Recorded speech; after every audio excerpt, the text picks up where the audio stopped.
Hey, it's Ross Payne with Role Playing Public Radio. We're playing Mutants in the Now, the finale of Tom's mini campaign. This one is called The Long Farewell. The mini campaign meaning, of course, the pit stops, as we are the pit stops. A group of mutant animals who can do A-team-like work. Mercenary stuff, but not like evil mercenary stuff, like fun. Oh, hey, we were accused of a crime we didn't commit. We were. So, it's working out. We have high explosives. We don't ever kill people. It's fine. Don't worry about it. No. So I'm Ross Payton. I'm playing Cindy Barr, a raccoon with a rocket launcher. And that's a very original character. Do not steal. If that is stolen, I'm going to be very disappointed. If anyone else ever uses this character concept. Especially on the cover of something. That would be even worse. Yeah.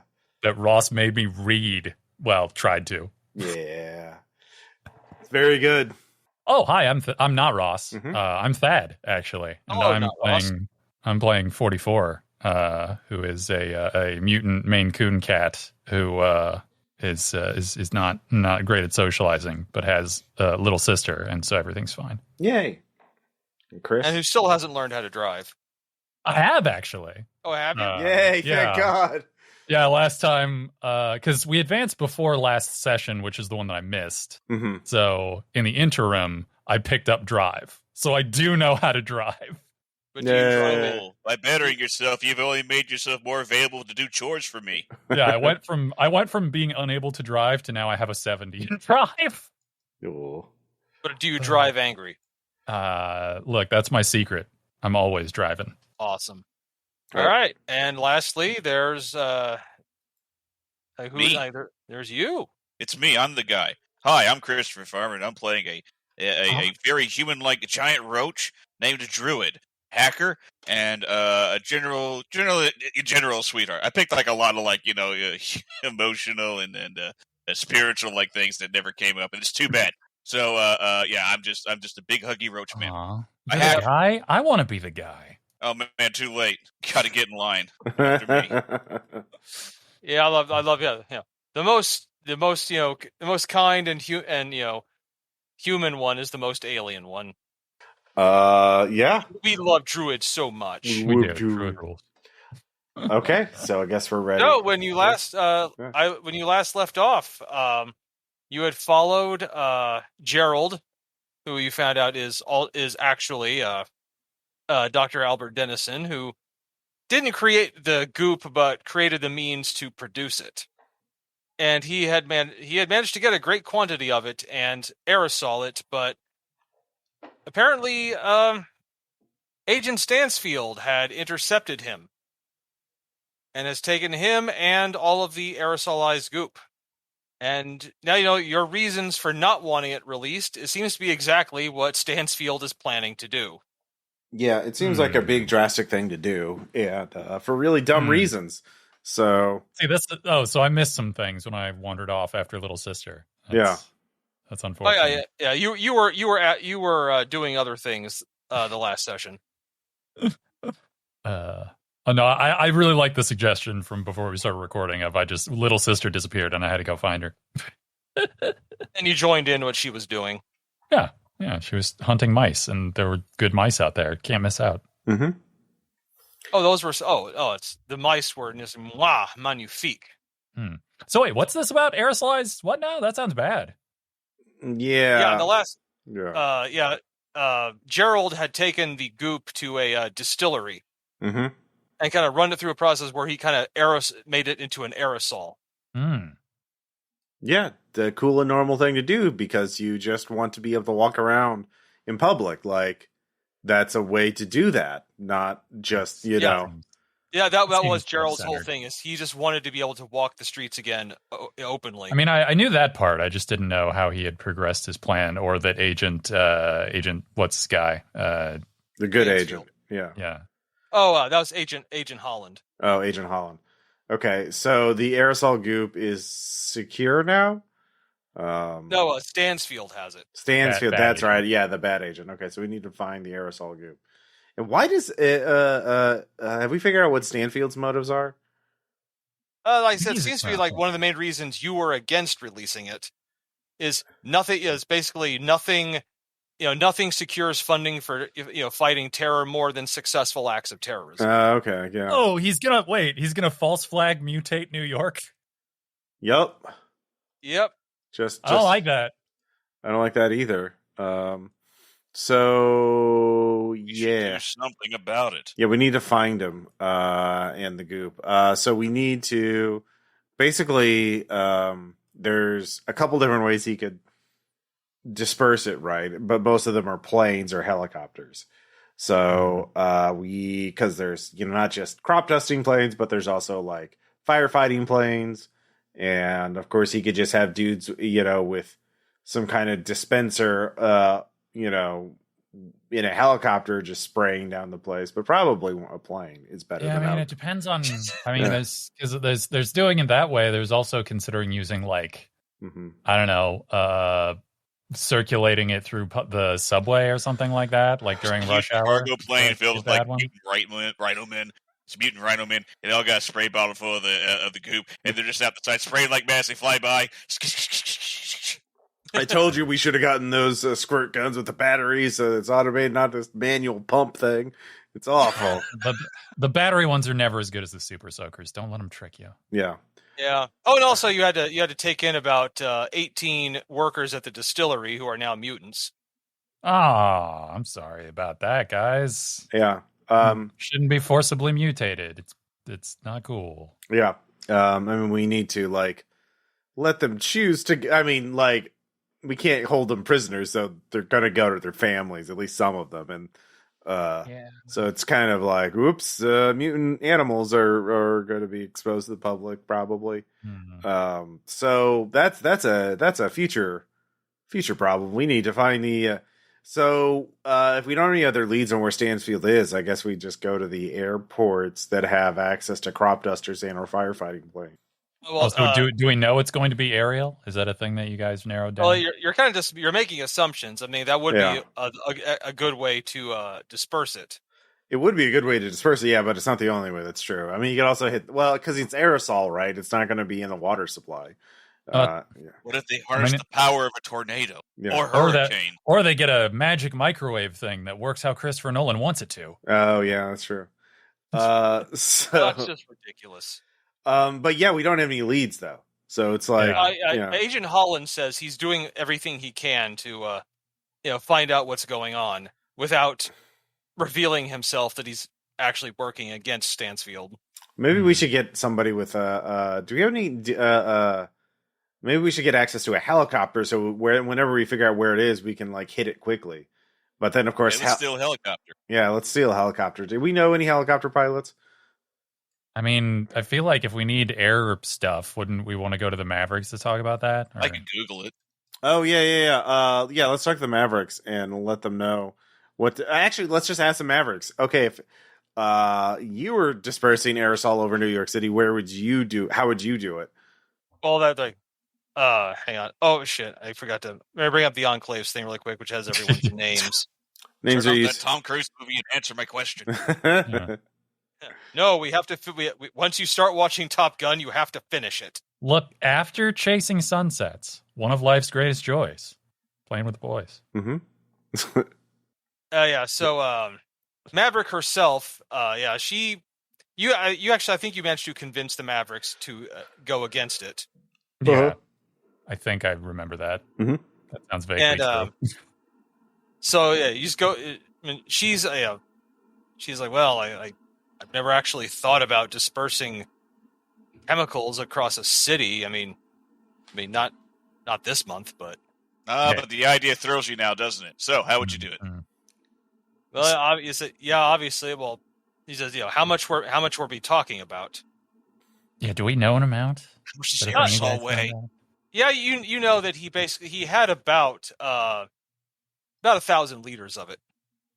That's a lot of guys. That's like 502 liters. I mean, that's a lot, but that's actually probably crop duster capacity. Let's look that up real quick. That's probably too much for a crop duster, at least a single.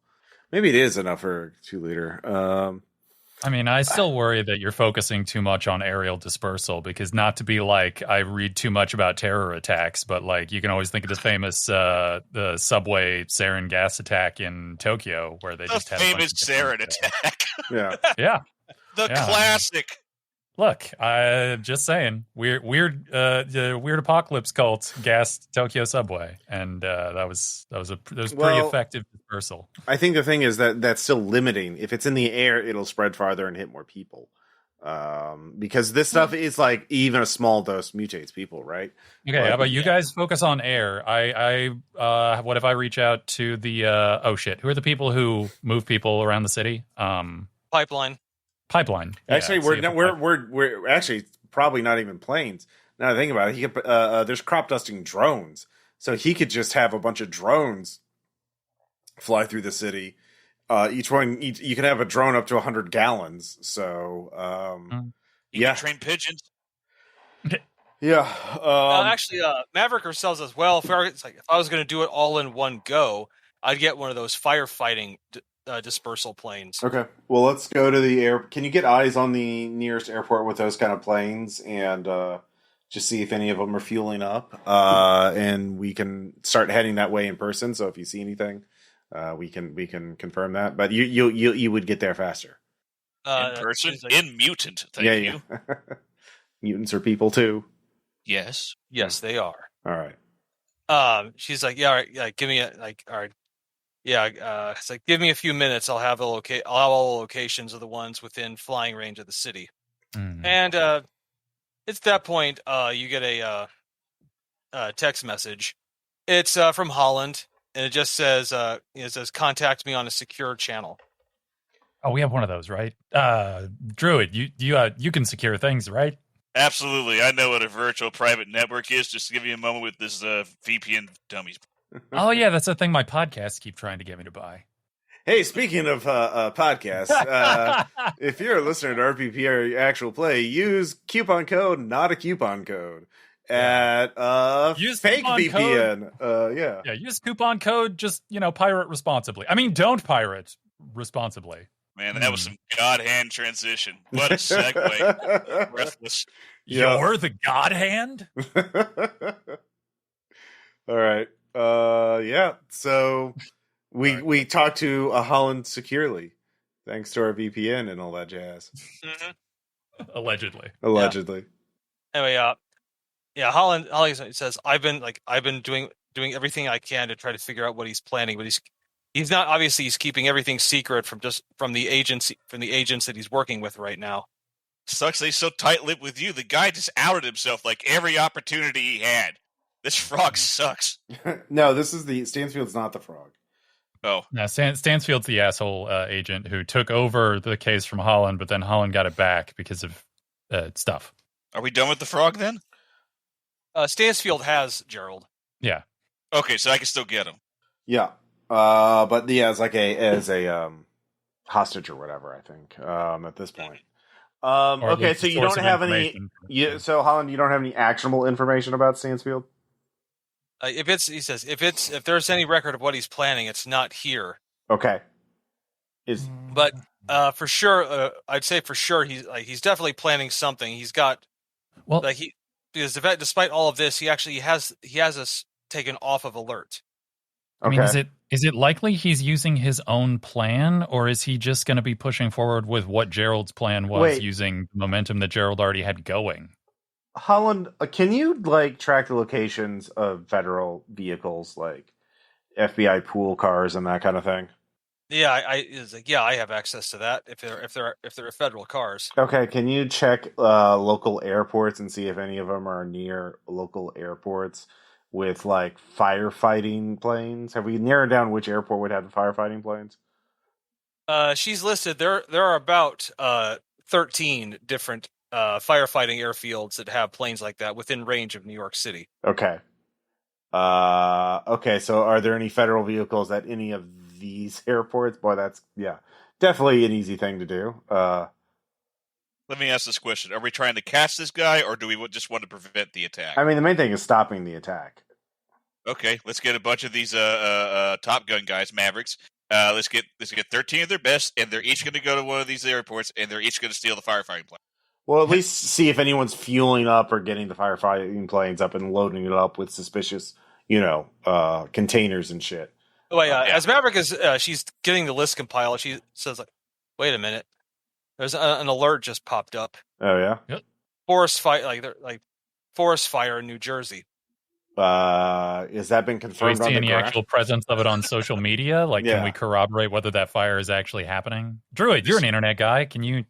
Absolutely, I interneted. All right, come here, Dicebot. Okay, so now, it's the dice parser has changed. You now have to 1D100 hashtag space at dice parser. And that'll do Who did this and why? Discord did it because they changed because of how bots work. That's why they did it. Anyways, you got a 39. That's pretty nice. Yes, that's well below what I need. All right, I internet this shit up. Yeah, actually, the only alerts are coming from is there any reason this forest fire in New Jersey would be out of the ordinary to any of us? Because it literally just is it just started. Okay, and forest fires just don't start in New Jersey. Well, I mean, no, it started while we were looking. Yeah, which means all of the firefighting planes are going to be put on alert. And it seems unlikely that something like that wouldn't also be showing up by people taking cell phone video and posting it to Facebook. Okay, so which faction of mutants will take us to New Jersey? Which was the New Jersey mutants? Well, I mean, that's the false flag, right? We don't need to go to New Jersey. The fire's not real. We just need to figure out where the plane's going to be. Well, the fire's real, but it's someone has just started it minutes ago. Okay. Oh, okay. Okay, so is the forest fire started near a New Jersey City? He may not be spraying New York City. He may be spraying New Jersey. No, it's okay. It's near. It's fairly close to some small housing developments, but it's looking likely he just started it so that him requisitioning a firefighting plane probably wouldn't pop up as strange when all of them are being readied for service. Okay. Agent Holland, you need to contact the fucking military. You have reasonable belief that someone's going to make an attack on New York City with a plane, stolen fire. So scramble some fucking jet fighters. But if they blow up the plane over the city, is that going to not disperse the thing? Oh, yeah. Well, okay. So our only chance is to stop it in the air, or before it gets in the air, because once it gets in the air, it's fucked. If we're not already on the plane, Air Force wanting it. Actually, at that point, you get another message. It's from Dr. Knox. She's asking to speak. She's looking to speak to you. All right. Yeah. Hey, Dr. Knox, how you doing? Just I'm sorry. I've been following along. Mm-hmm. I think I might have an idea. Yeah. I like ideas. Yeah. I was looking at some of those parts from that android that you guys brought back. Yeah, that's the thing we did. Yeah, sorry. Wait, you guys found an android? Yeah, don't worry about it.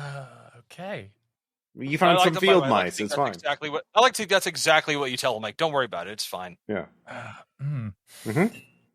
It's it strikes me that he said that Stansfield was using these remotely. It's likely that wherever his actual location is, where he's planning all this, is where the same place where those androids are. Okay. If we get access, if we can maybe hack the part from the head, we might be able to trace the signal to where the base is by tracking the signal from the android body. Ooh, we can back trace it, or rather, someone can. Okay. Wait, does so we can do that right now? We don't have to get another android or whatever. No, yeah, you still have the severed head from the last one. Okay, yeah, well, obviously, here, Druid, hack it. I will. It is time to roll that hacking. Hit me, dice parser.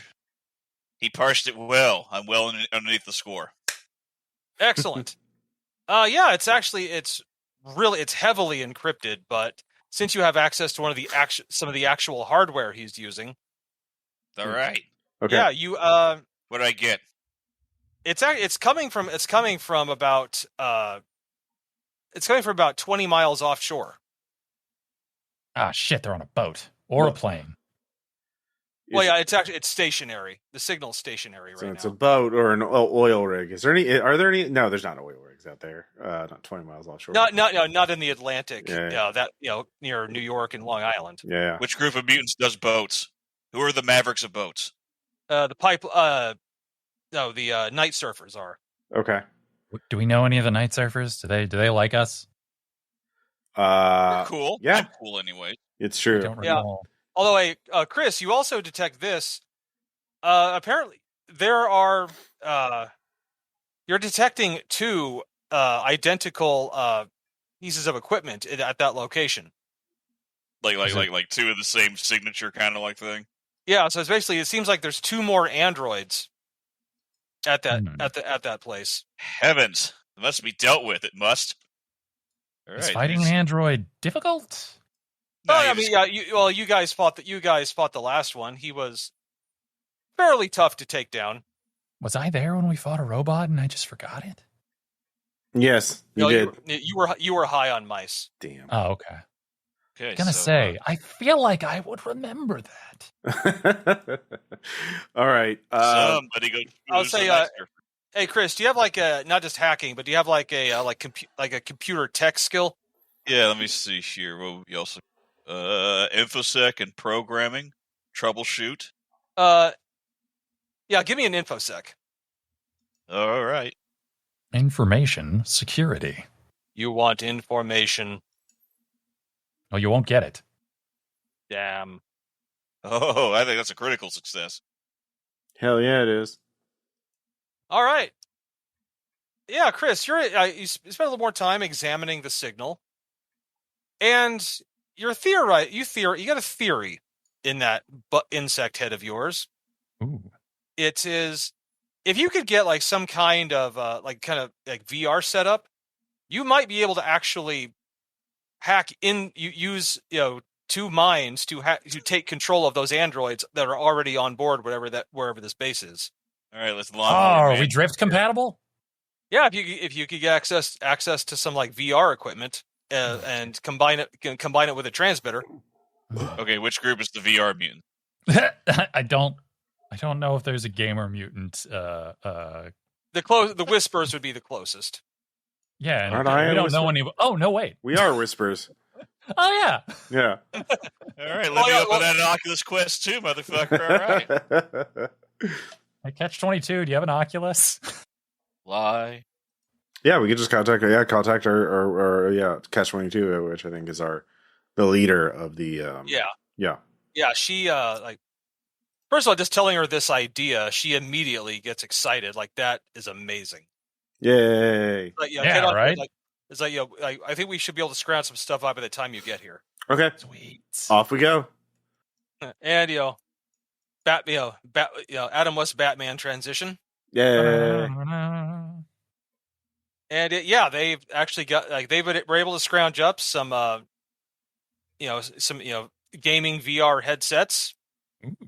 They've had to kind of gut some of them out, to kind of and hook them up to the Whispers transmitter. Mm-hmm. Yeah. But Chris, you should be able to hack. There's two androids on site, so you could send two of you. Okay. What skills would one use to remote control an android with a VR headset? Well, you have no idea. You've never done it before. Yeah, that's a fair point. I have meditation, mysticism, philosophy, caretaking, cooking, probably. Well, I mean, what does it mean to remote control an android then? I'm telling you, I'm going to figure this out. I'm going to be the bug in the shell. That's pretty good, actually. Since there's three of you, one could kind of act as like your eyes on the team, while the other two are in there. So they need to determine who's going to do what. I can be the eyes. I have a perception of 24, so I'm pretty perceptive. Is very aware. Okay, so we're like assigning like control of individual android parts. Yeah, I guess it's a Pacific Rim kind of situation, sort of, or a Voltron, really. Well, there's two active. Yeah. Yes, there's two androids, so one of us would each control one. Okay. Oh, okay. All right. I'll take one of the androids. All right, I guess I got the other. I'll hang out. Watch me have fun. Wait, can we do this while we're in the van? Can you drive while we're VRing? So we I think as I understand it, we have to hook up like at the base, at the Whispers base. Like, well, once we get hooked up, maybe we can be mobile and you can drive us so that we meet the androids and slap ourselves with our androids. Yeah. Okay, Chris, give me one more infosec to hack the signal. All right, I'm doing good tonight. Yes, nice. You are. All right. It's Druid and Cindy that are going. Yeah, we'll be the fake. We'll be all right. So yeah, they Ghost in the Shell. Yeah. So Catch-22 lowers the VR headset on you. They've had to strip out most of the gaming components of it. So sadly, they're not going to be able to play their VR games for a while. But it's all in a good cause. Oh, come on! Putting it back together is part of the fun. Mm-hmm. I assume. I don't have any technical skills. And it starts up. The standard game starting screen comes up, and then there's kind of like for a few seconds it literally feels like your brain was just wrenched out of your skull. Hmm. And then there's why is that good to you? I'm just watching. No, those guys look distressed. I hope they're okay. Severe psychic pain. Interesting. Yeah, I can read your mind, so I I know that you're going through weird stuff, and I'm just sort of standing there. Everyone, give me a determination check. I'm losing my mind. Wait, for both of us or just both of you? Okay. What is my determination? Oh yeah. 44 doesn't. He's fine. Yeah. I'm just reading their minds to see what they're experiencing. Mind taking. That's not really. I mean, still under the line. I can only skim. So. I got a crit. I got a 44. Oh shit! Baby. Yeah, you are like this. This feels great. This is like hell yeah. You're jacking into an awesome game. Okay. Oh my god, ASMR actually works. Oh no. You're getting the brain tingles. Okay, and Druid, how about you? What about me? Oh, did you make the determination check? Yes, I did. I got a 38 under a score of 64. Okay, yeah. Okay, so you're mentally fine. It's a new experience, but not overwhelming. Mm. And then when your vision comes back in, you are looking at a room you have never seen before.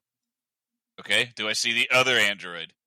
You're right now. You're both kind of. I mean, there's a lot of rooms I haven't seen before. Like, what does this room look like? Well, it looks like a.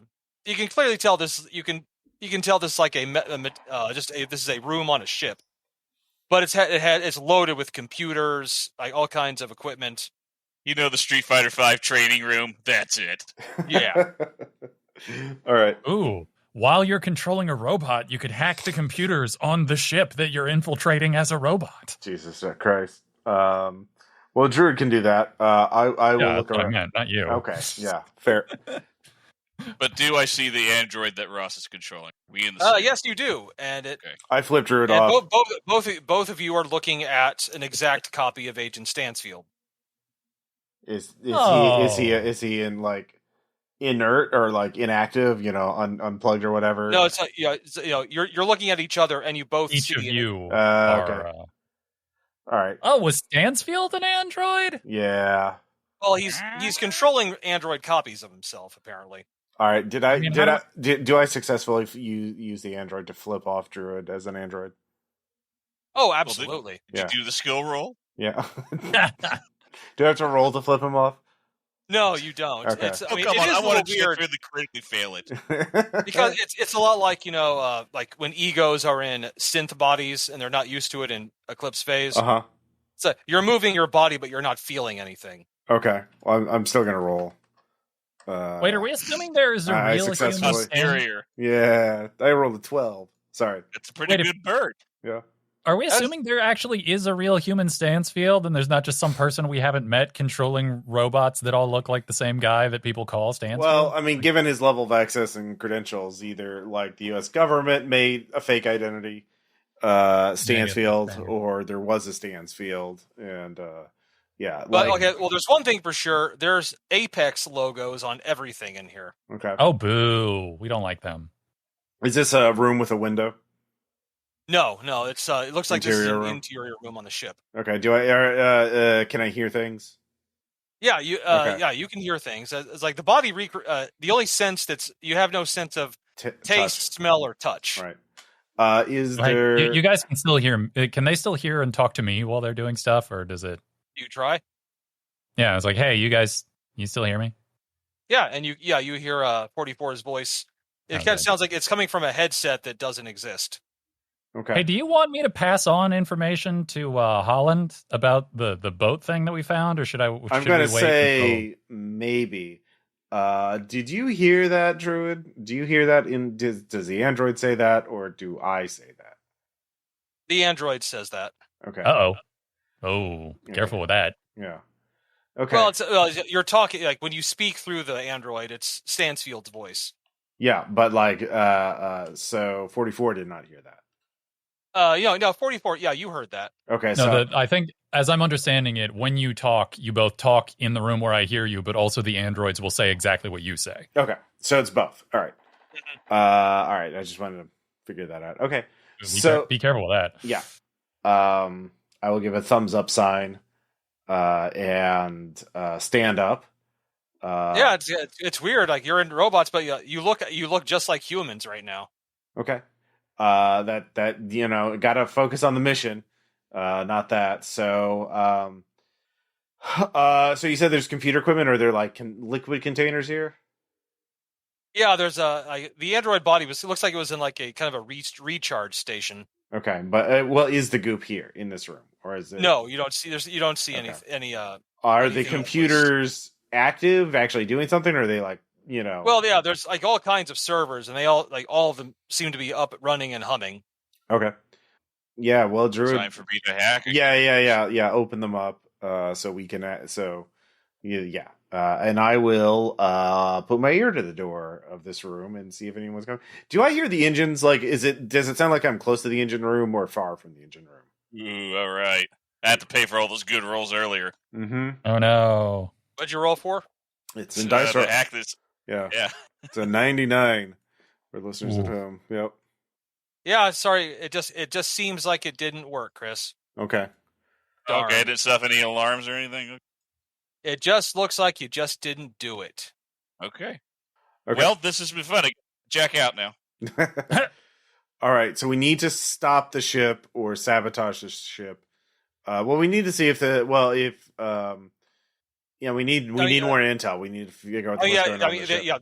There is a metal door to the room that's currently closed. Yeah, I put my ear to that. I assume there was. Did I hear anything? Any voices or footsteps outside? You hear what you're pretty sure is a pair of footsteps. Like, what can I tell if they're like, walking towards me then away or?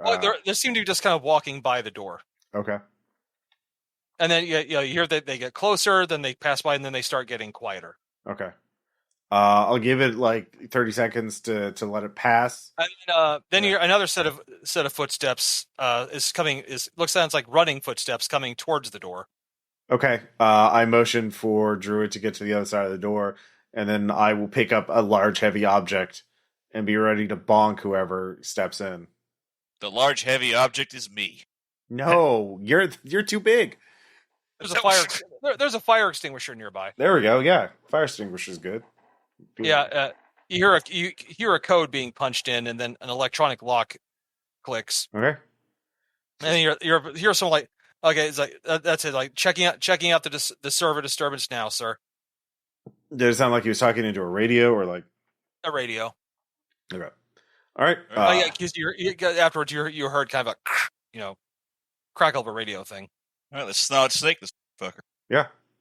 I will bonk him as soon as he steps into the room. All right. I will find a locker to stuff the body in. Hopefully one with a nudie poster. Okay. Do I get my regular attack bonuses? Yes. Okay. Fight rules. That would help. It's a maneuver. A maneuver. Maneuver. Text boy G. Prowess. Okay. Looks like I got an 18 altogether for plus anything for sneak attack. I'm just gonna say you catch him completely off guard. Okay. And you were just looking to knock him out. Yep. Oh yeah, he drops to the ground like a sack. By the way, you realize you're a lot stronger now. Yay! I'm not going to tell you exactly what because it's hard to gauge the strength because you can't feel anything. Right. But yeah, put him out. But like a fire. His lights out. All right, get him in the room. Take his radio, take his key card if he had one. Any weapon. Yeah, there's a key card on a lanyard. Okay, take his belt. Yeah, take his belt. Good call. Take his shoes. Sell those. Yeah, exactly. Take his socks. Or if he wakes up, he has to John McClane it. Yeah, stuff him in a locker. Use the belt to tie his hand. Stuff one of his socks into his mouth. By the way, the key card has the key card has SS Crimson Dawn stenciled on it. Okay, so I say, well, the door closes. SS Crimson Dawn. Get 44, please get that. You can just think at me. I can read your surface thoughts. Don't talk. Okay. Talking is terrible OPSEC when you're in a robot. Everyone knows that. I wish this was real dialogue in a Ghost in the Shell movie. Anyway, I'm typing up like Damn it, Togasa, don't you know anything? Yeah. Yeah, everyone knows that, says the guy who learned there were androids 3 minutes ago. I'm typing up a quick text to shoot to Holland about the relevant information we know about the ship's location. And I guess sending that off. Yay. Okay. All right, so Ross, it's going to be largely you right now. Yeah. Okay, you have a key card, and you're out in a hallway, and yeah, you can tell you're definitely on a ship. Yeah, we'll just say Druid is still hacking. He is stepped away. Yeah. All right. And you hear another set of footsteps coming toward you. I will go into an opposite room to hide. Give me a stealth check. Oh no, my one weakness. I will make a. Is there even a stealth skill? Sneak. That is a skill. Sneak is perception and speed. Yeah. I have a sneak. Just been. You can do it. I roll a 99. Jeez, guys. Thanks. Yeah. So I crit fail that. All right. Yeah. You got to hide and smack your head directly on a bulkhead. Donk. All right. Luckily, you don't feel a thing. Yep. But the guard, the guard, it's clearly a guard has like a, MP5, hung at his shoulder, but sees you says, "Sir," salutes you. I salute back. Oh, do you have impersonate? That would be good. Let's see here. I do have mislead. I'll let you roll that to see if... I am misleading. All right. I'm going to see. Let's see if I'll roll against that with him. Okay. I got 54 out of 76 for the record. And I have to do hashtag and then. Yeah, you can just copy what I said. Yeah, 1D100 hashtag then at Dice Parser. You don't. You step I hate. You don't have to type it out. You can just copy it. Shut up. I mean, I want to do it. Okay. I can type it up fast. Wow, that guy believes in you deeply. Yeah. No, this guy is absolutely convinced you are Agent Stansfield. Oh, does that mean Stansfield's on the boat? That's good to know. Great. In that case, I will push my luck a little status report. Sir, we are proceeding. Loading should proceed within the hour. Excellent.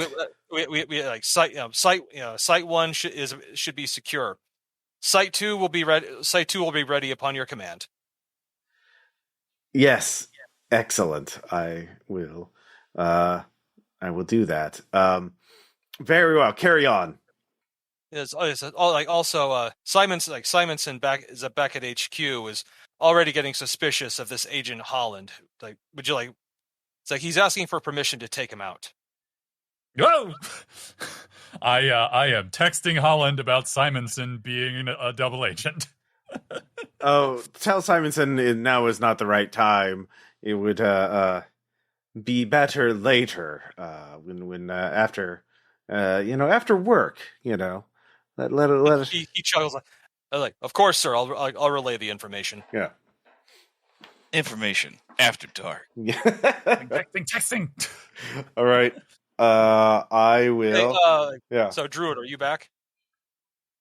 Yes. Okay, Yes, Druid. Actually, give me an infosec roll. I will.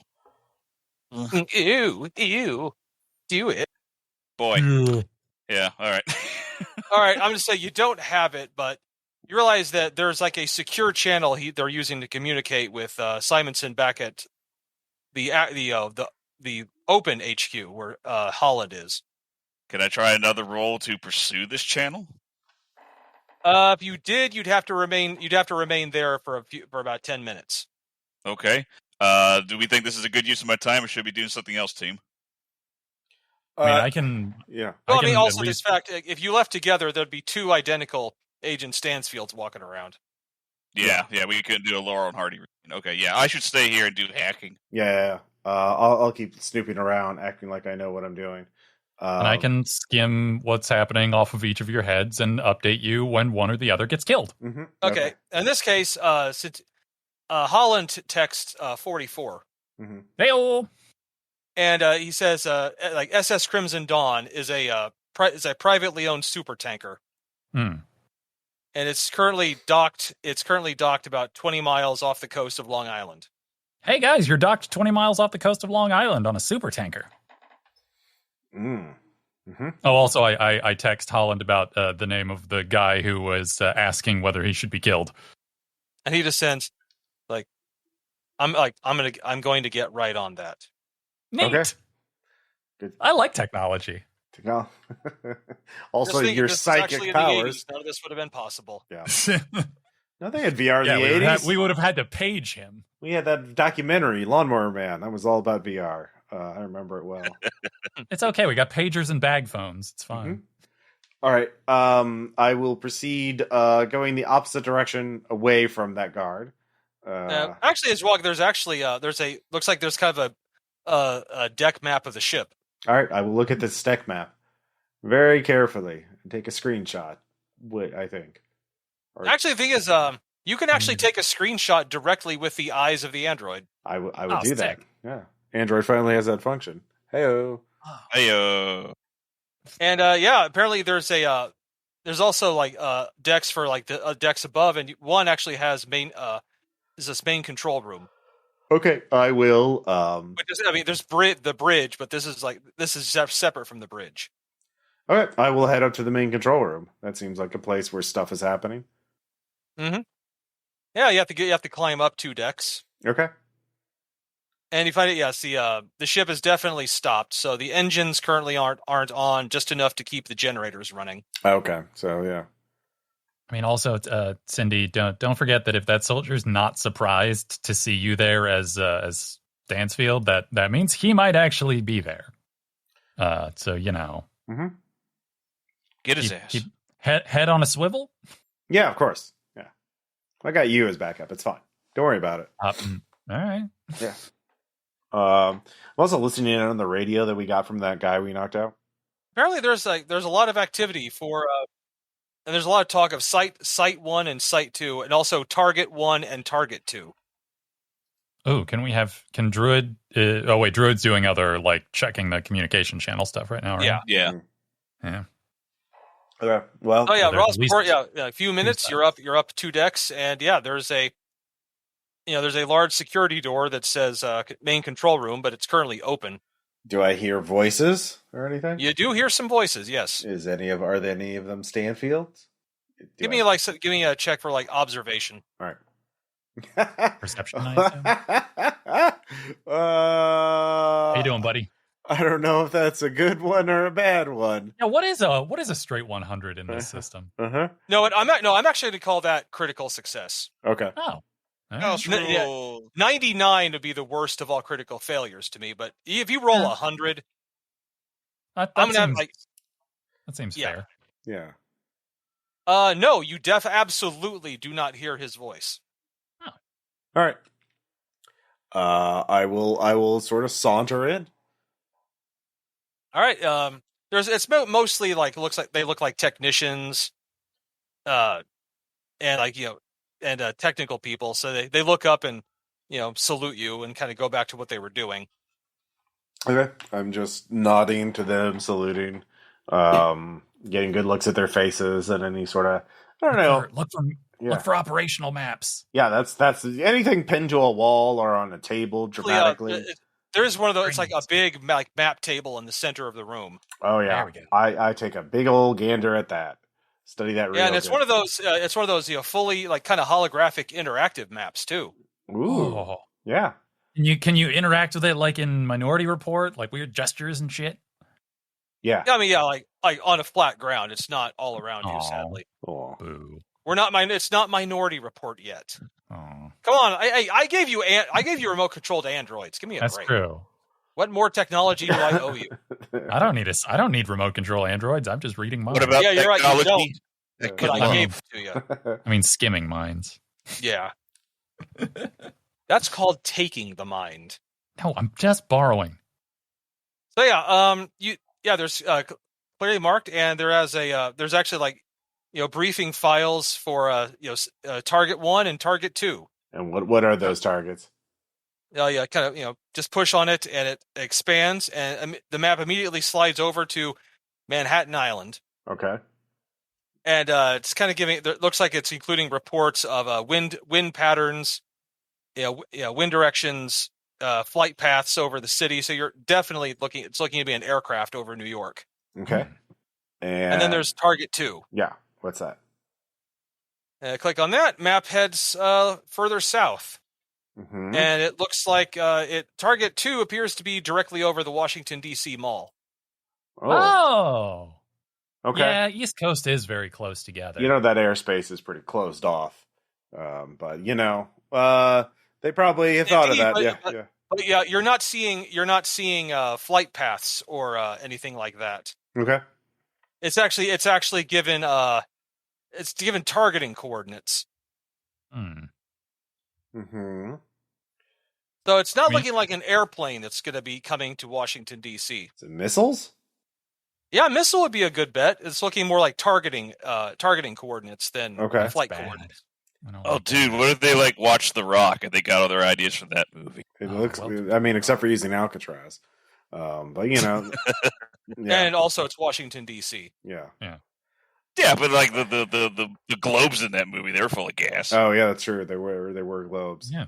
All right. So, so just backtrack and try and figure out where they're launching from. Just keep studying everything. Just look, I know what I'm doing. Don't focus on me. Yeah, it's actually just intermittently nod seriously while looking at files. Mm-hmm.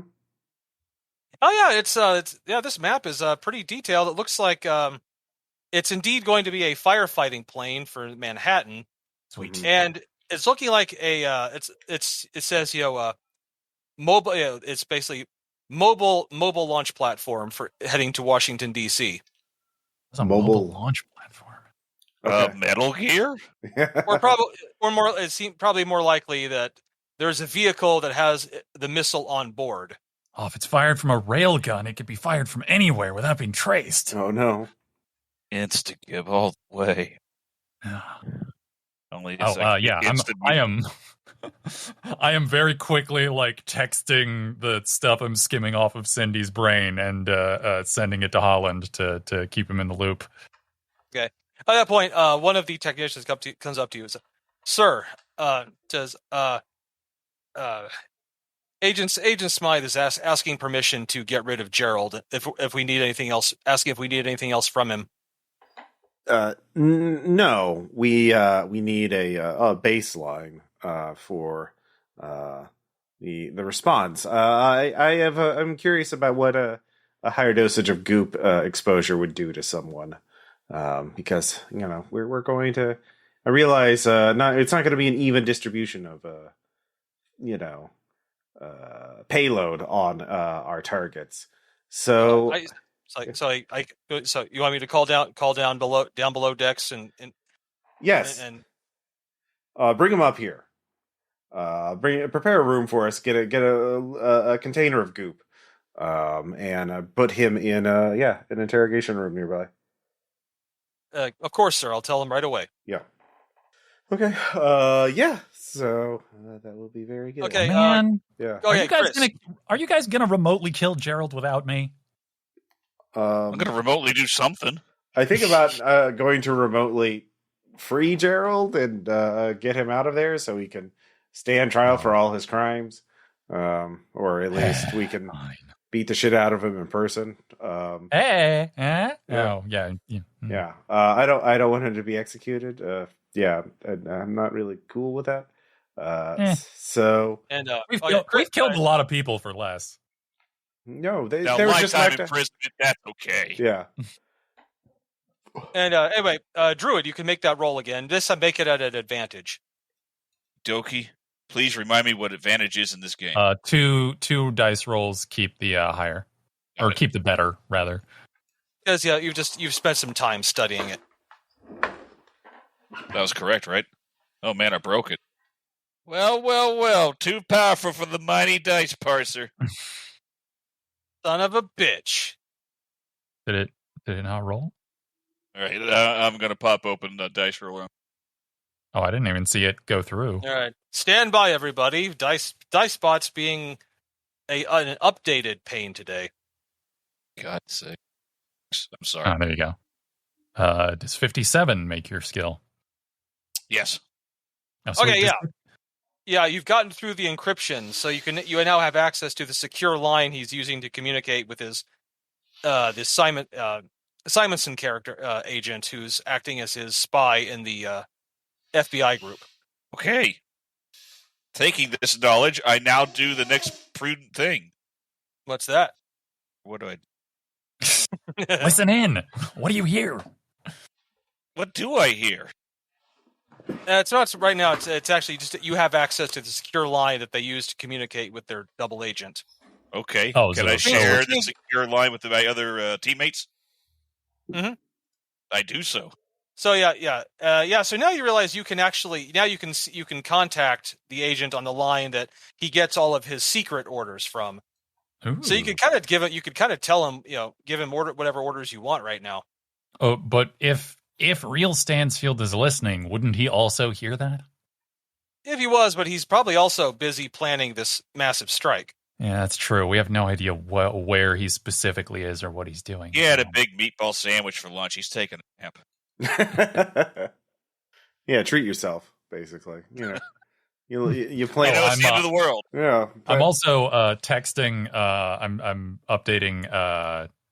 Is it Holland that we have compromised that guy's comms. So if you want us to give him any bizarre orders, let us know. Just hand your guns to Agent Holland and surrender. Yes. Don't worry about it. Are you telling Agent Holland about all this? Yeah, I'm telling Holland that we've compromised that guy's comms. So if he gets further orders, we can give warning. But or if he wants us to fuck with him, we will also do that. Is specifically what 44 messages him. Yeah, actually, you get a message back pretty quick. Ooh, and it's him, Holland, saying, "We're pretty sure they have a secret. I'm pretty sure they have a secret transmitter here somewhere. If you order him to check it, we might be able to follow him and see where it is." Oh, all right.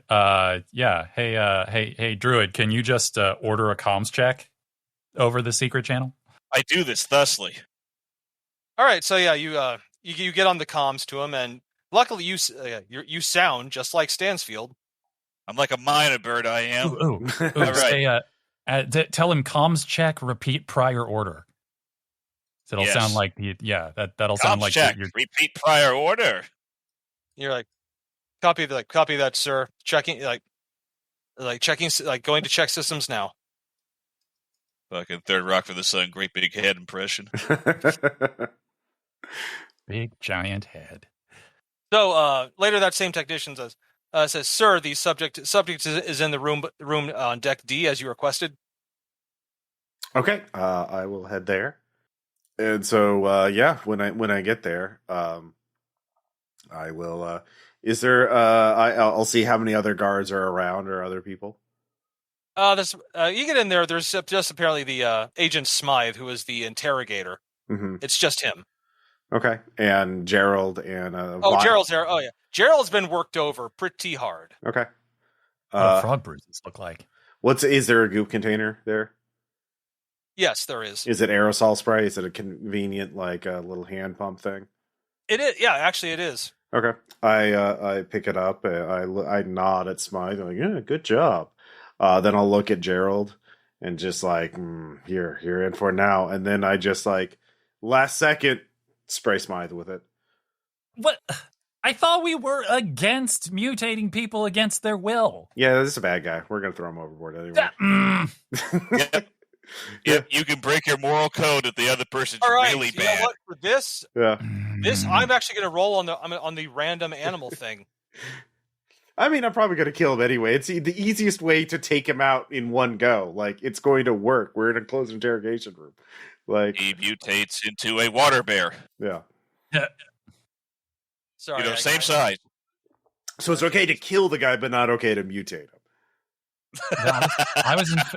I was in favor of, killing. Look, I am more in favor of killing than I am in mutating people against their will.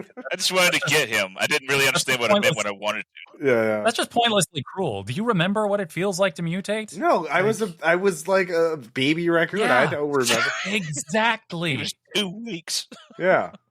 I don't remember that stuff. Okay, I am going to roll twice. Maybe it was nice. I don't know. Because until the next, the full version of the expansion for the game comes out, I'm not going to know exactly how this is supposed to work. So I'm just guessing. Mm-hmm. Don't worry about it. So, but yeah, while he's mutating, I'm gonna grab his any zip ties or anything he has on him and use it to tie him up. Right. Yeah, it's the easiest way. The only surefire way I knew how to disable him is you have super strength of robot power. You could have just bricked him.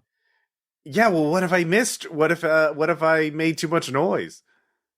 Well, he drops to the ground, writhing. Yeah. What if he turns into a giant animal and kicks your ass? Yeah. Ding, ding. Okay, well, if he starts looking like he's mutating something scary, I'll bust his head in. Then, yeah, there we go. Yeah, just smother Hitler in the crib. Yeah. He's already bad. He's made his choice. He was part of the crew. So anyway, Ross, he starts getting decidedly greener. Okay. And it's not easy doing that. Yeah. And you can tell he's becoming an iguana. Okay. See, that sounds reasonable. I'm good. Yeah, tie him up. Put the things over him. And... Yeah, while it's happening, he's completely unable to do anything but just writhe on the ground. Okay. Yeah. So secure him. It works in seconds. Yeah. I'll free Gerald and say, "Look, we need all the help we can get with this." He's looking at you in utter terror. Oh yeah. Well yeah. Through his one open eye. Yeah. The other one's kind of swollen shut right now. Okay. Let's just do a little bit of roleplay. Let's pretend I'm actually an android being piloted by someone else, and I really want to stop the bioterror attack. How would I do that, Gerald? I don't know. I need to know how he intends to disperse it. Firefighting plane for Manhattan and missile for Washington D.C. Oh God. Is goop flammable? I assume not. Well, he's I think I've heard him talking while his agent was working me over. I think he said something about New York just being the icing on the cake, but his real target was Washington. Okay. Yeah, I guess. Yeah. Well, he talked about wanting to be there to witness the attack on Target 2. Okay. So he's in DC. It sounds like. Or on his way there. Yeah, or on his way there. Do we have a timetable? Did your mission information give? I assume so. Well, I mean, clearly, he's not doing it the way Gerald was going to do it. No, but I meant like the map and the mission information and map in the control room. In the control room. Did it have any time information, or are we still uncertain? There's something saying that they're going to secure the delivery vehicle for Target 1. Mm-hmm. And you're pretty sure, you're pretty sure in the control room that there's federal cars going to all of these airfields right now. No, so we don't know. Like, are they? We don't know what one is if it is just one or. Well, Gerald said, wait, you still have some of those goop detectors, right? Mm-hmm. Oh yeah. If I can get to them, I can modify them to maybe increase their range to maybe detect where that stuff is going to which airfield. You're gonna give him the goop dar. Well, that's like 20 miles. We're 20 miles. I have that here in the real world. There, Ghost in the Shell. We can't like fabricate them over there with your robot bodies. Why didn't we bring them? Yeah, we says, there's a helicopter on deck. Oh, okay. Well, let's do that then. Are there any explosives on the ship? Do you know of? I know there's an armory down on deck 5, I think. Okay. And of course there's the diesel fuel storage. Okay. Let's go with the armory. That sounds fun. I have demolitions. Yeah. One of your very favorite things. It is one of my very favorite things. All right, I'm going to go to the armory. Are you good? How are you escorting the prisoner? Well, that's the thing. You can. Do you know have anyone in? Yeah. Go ahead. Well, do you know anybody? How good of a shape are you, Gerald? Are you good to go on your own, get up to deck? Can you fly a helicopter? He says, yes, I can fly a helicopter. Oh, okay, cool. That's good. Yeah, trust him to separately prep that and not leave without you. That sounds smart. I mean, Cindy. I feel very good about this. Okay, look. Hey, Ross, do you have psychology? I do. I will make a roll. I think I still make that. Yeah, because I've leveled up. Yeah, I read his intentions. All right. Yeah, you can tell Gerald is close to broken. Okay. And now you can tell he very much has changed his mind about all of this. Well, that's good.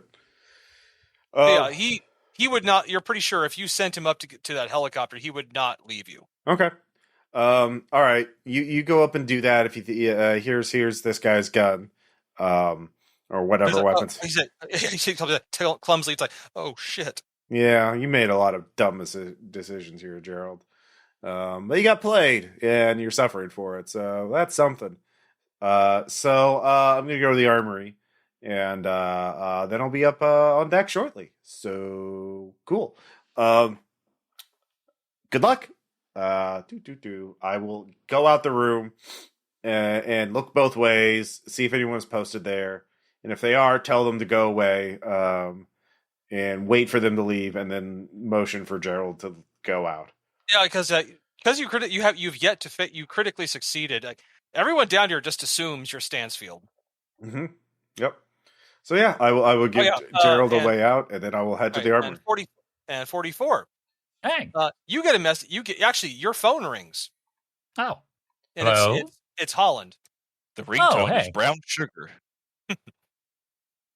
Hey, there's a lot going on right now. How are you? He says, oh yeah, that plan worked. We followed him right to where the transmitter was. Sweet. So in a sense, we've essentially blinded Stansfield to anything that's going on here. So I can I can take the appropriate steps. Awesome. It sounds like Stansfield's going to be somewhere in or around DC to observe the fruits of his labors whenever that strike supposedly hits. We don't have a timetable, but Says, are you sure DC is a target? Yeah. New York is apparently like a sort of a test bed show off thing, but I guess the primary target is supposed to be DC. I think that's how it was. Cindy, nod if I'm getting that correct. I nod. Okay, yeah. No, that's what it is. It's just okay. I'm going to officially push the panic button. The do you know how president. someone? Do you know what he might have access to that could launch a missile at DC? Because that seems like what his plan is. Like the fire plane thing is for New York, and he's going to launch a missile strike at like the National Mall or something. It's I'm officially with getting rid of Simonson, I'm now officially the agent in charge again. Yeah. Oh, did you know that he's robots? That what he said. You know what? At this point, I'm open to a buffet of possibilities right now. He's also twin. Apparently they have like multiple remote control Stansfield robots. So he'll never be alone. I think to Holland, tell him you're his father, that you're a time traveler. See how that plays.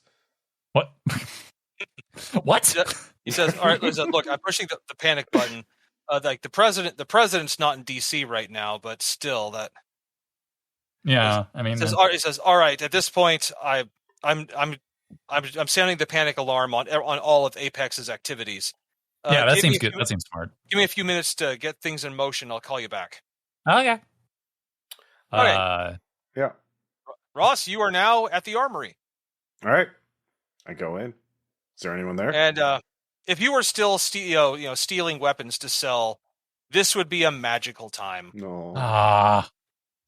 So many guns. So many guns. Wow. Get the ones with purple names; those tend to be the best. Yeah, Look, if we remember where it stinks, we can just get the surf enclave to maybe help us do some underwater salvage someday. You know. Well, I am. You could totally do that. Guns are first. You got to sink it, and then it becomes salvage. Then anyone can take it. Guns are fine, but I'm looking for explosives. Mm-hmm. All right, so Ross, are you looking for like C4? Or are you looking for something more intense? What does Madam want? Yeah. Well, okay. What's more intense? I want a spicy meatball here. Like, what are our options? Well, apparently, they keep a few. It looks like they're keeping a few. Well, first of all, you can tell there's an elevator that seems to lead up to the deck. Yeah, that's convenient. So there's ordnance, and among them, you're pretty sure that there's a thermobaric bomb in the armory. Oh, wow. Okay. I could just set that to go, and that would be pretty one and done. That would probably fuck up this ship pretty badly. And well, I mean, if you got it down a couple of decks, it would completely open up the ship to the ocean. Yeah. Oh yeah. Sink it. Yeah. All right. I pick up the thermobaric bomb. I stuff my pockets with some C4 and stuff. I mean, don't forget, guys. Yeah. Gerald's the only one who has to physically leave. Yeah, that's true. If you guys get like shot or exploded, you're probably fine. Aside from whatever, the experiencing that while plugged into a VR thing does to you. But I'm not a VR psychologist, so I can't really speak to that. Oh, and Ross, that point, actually, it's like literally like the inside of your head crackles with like a radio. It says he's like, Sir, Chopper 2 is requesting permission to start up their engines. Permission granted. Copy that. All right. You're really earning that critical success, Ross. I am stuffing my things with explosive because maybe there's a chance we get this android back and it's full of booty now, precious explosive booty. But yeah, I think the thermobaric I will maybe a couple of little C4s is a little nice nightcap to add on to it. Little seasoning. Okay, well, you're gonna have to wheel it out on a cart to get it to an elevator. Oh, I thought I had super strength, but okay. Oh, I know. Oh, you want to try? Yeah, I'll try. All right, yeah, it's about the size of like a, kind of like a Sidewinder missile. Okay. And yeah, you lift it right up. Nice. Definitely can't get the doors. Yeah. I will carefully put it on the elevator. Does the elevator go down or just up? It goes down too. Yeah. All right. Yeah. Okay. Yeah. So just hit the down button. Elevator descends, and as soon as the elevator stands, there's another technician who's just looks up, looking at you basically it's like his boss is coming down here holding a missile under his arm. Like, sir, is there anything I can assist you with? No. In fact, you can take a break. You're gonna have to give me a lot. You're gonna have to lie. Let's hit a mislead on that one. Yeah, you're gonna need a mislead for that one. Oh no! I think you have now run out that particular roll. An 84 is just a scoosh too high. All right. Yeah, he's like just. You tell that he's realizing that. Oh shit! And he's kind of reaching his finger to the earpiece that's at his ear. Don't do that. I motioned like I'm going to push a button on this missile. Don't do that. He touches. He taps it. Okay, I try and I don't know. Is he standing up or like bent over working on something? He's standing up.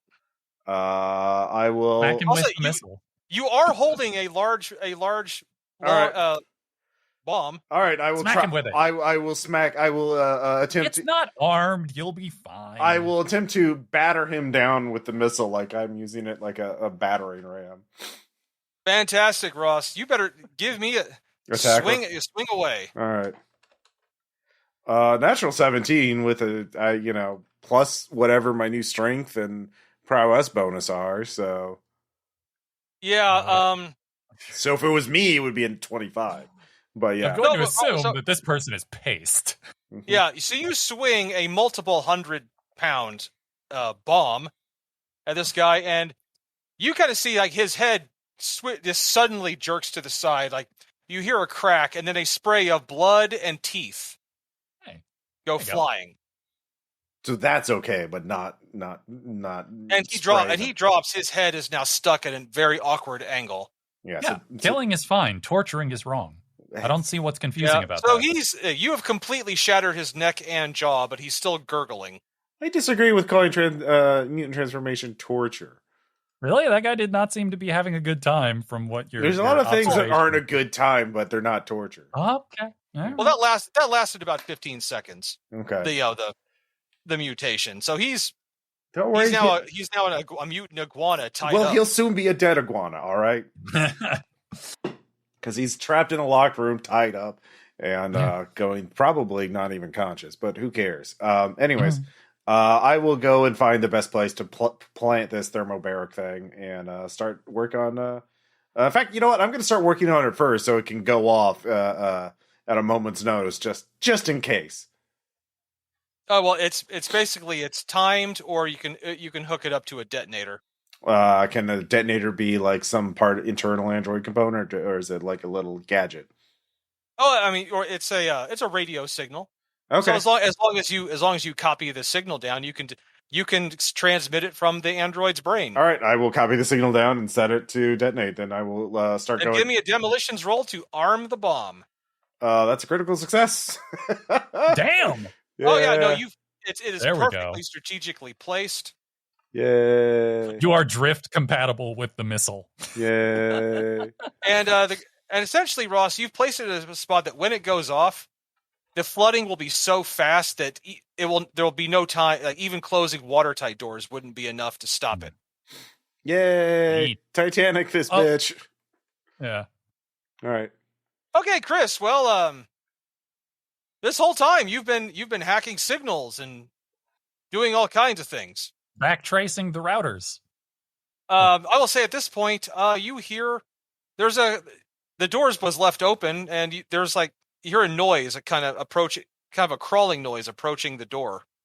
Druid, you've been hacking and doing all kinds of computery stuff. It's what I do.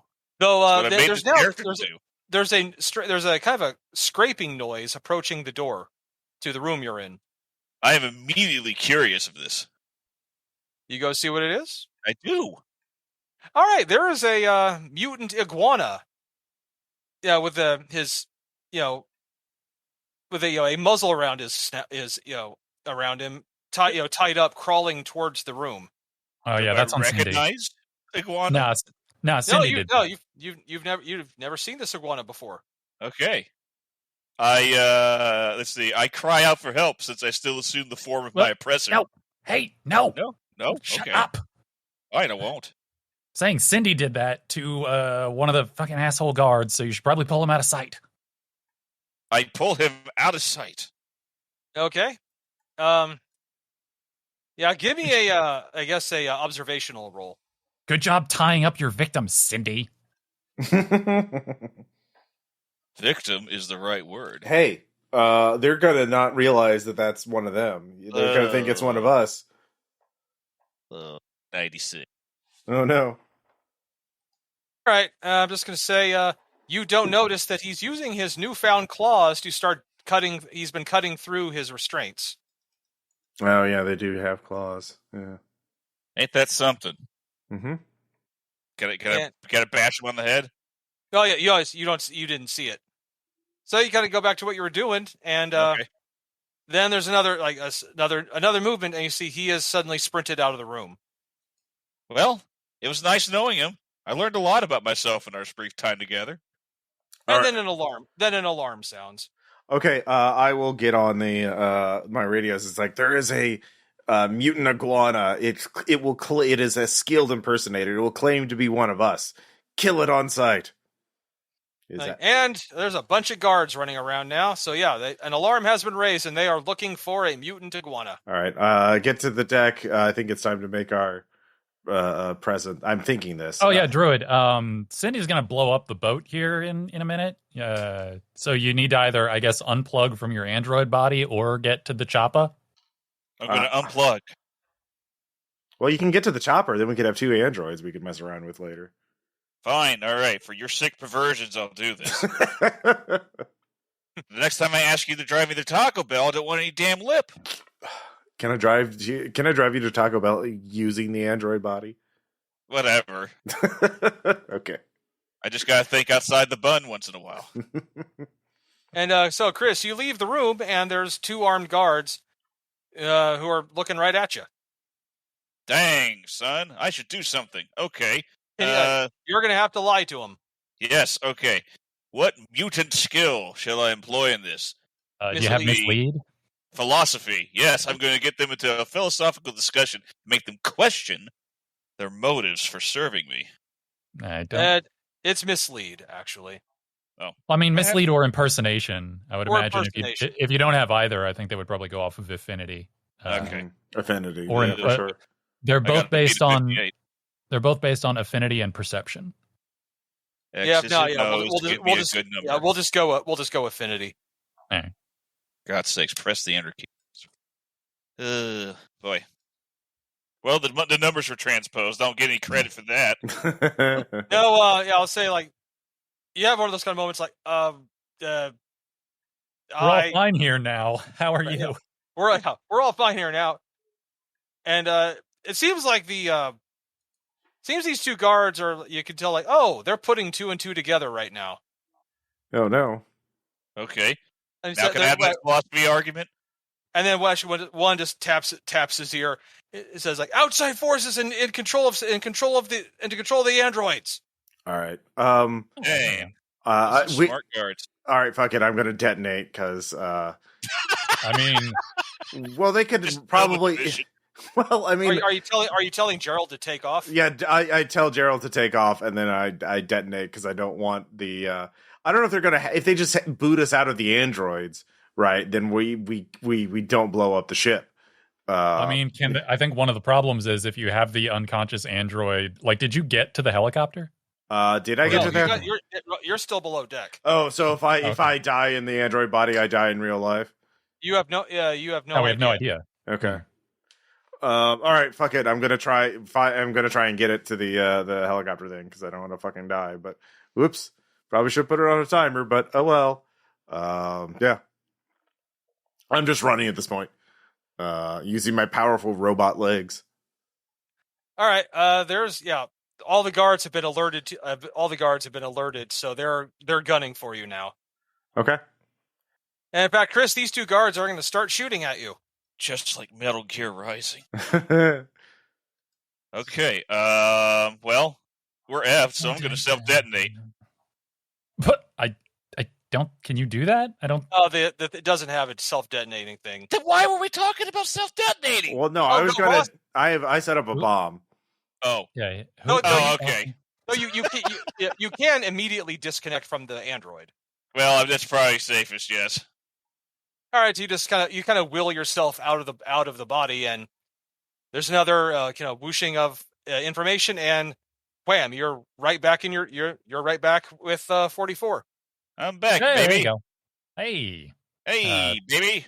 Hey. Cindy is apparently going to try on robot parkour to the thing and lift off with Gerald in a helicopter, I guess. Yeah.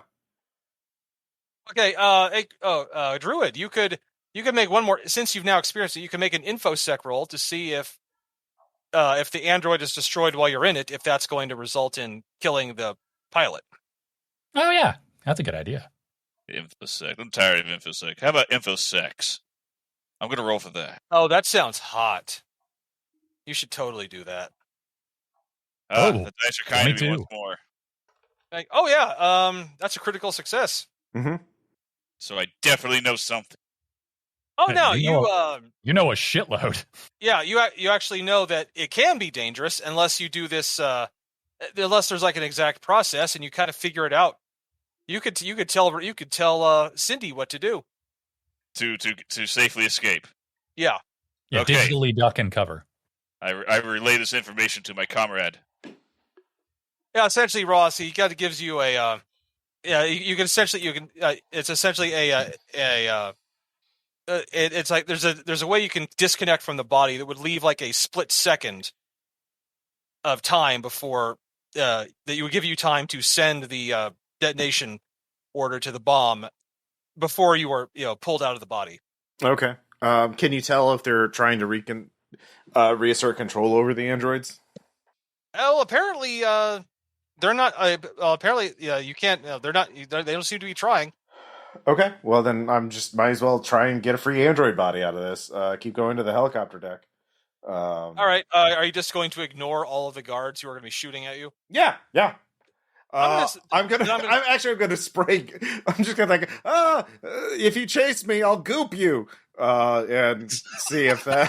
Oh, dude, he'll goop on your Grinch. Yeah. See if that deters them from getting too close. Oh man, Ross, I like that a lot. Okay, yeah. The first two guards come up to you with like M16s drawn. Yeah. And you say that to them, and they look at each other and just they start backing away. Yeah, bioterror is only funny when you're the one doing it, huh? Woo! And I get the Okay, yeah, there is. I love this too much. Yeah, fuck it, we're doing this. You are literally you just kind of march up the stairs to the upper decks.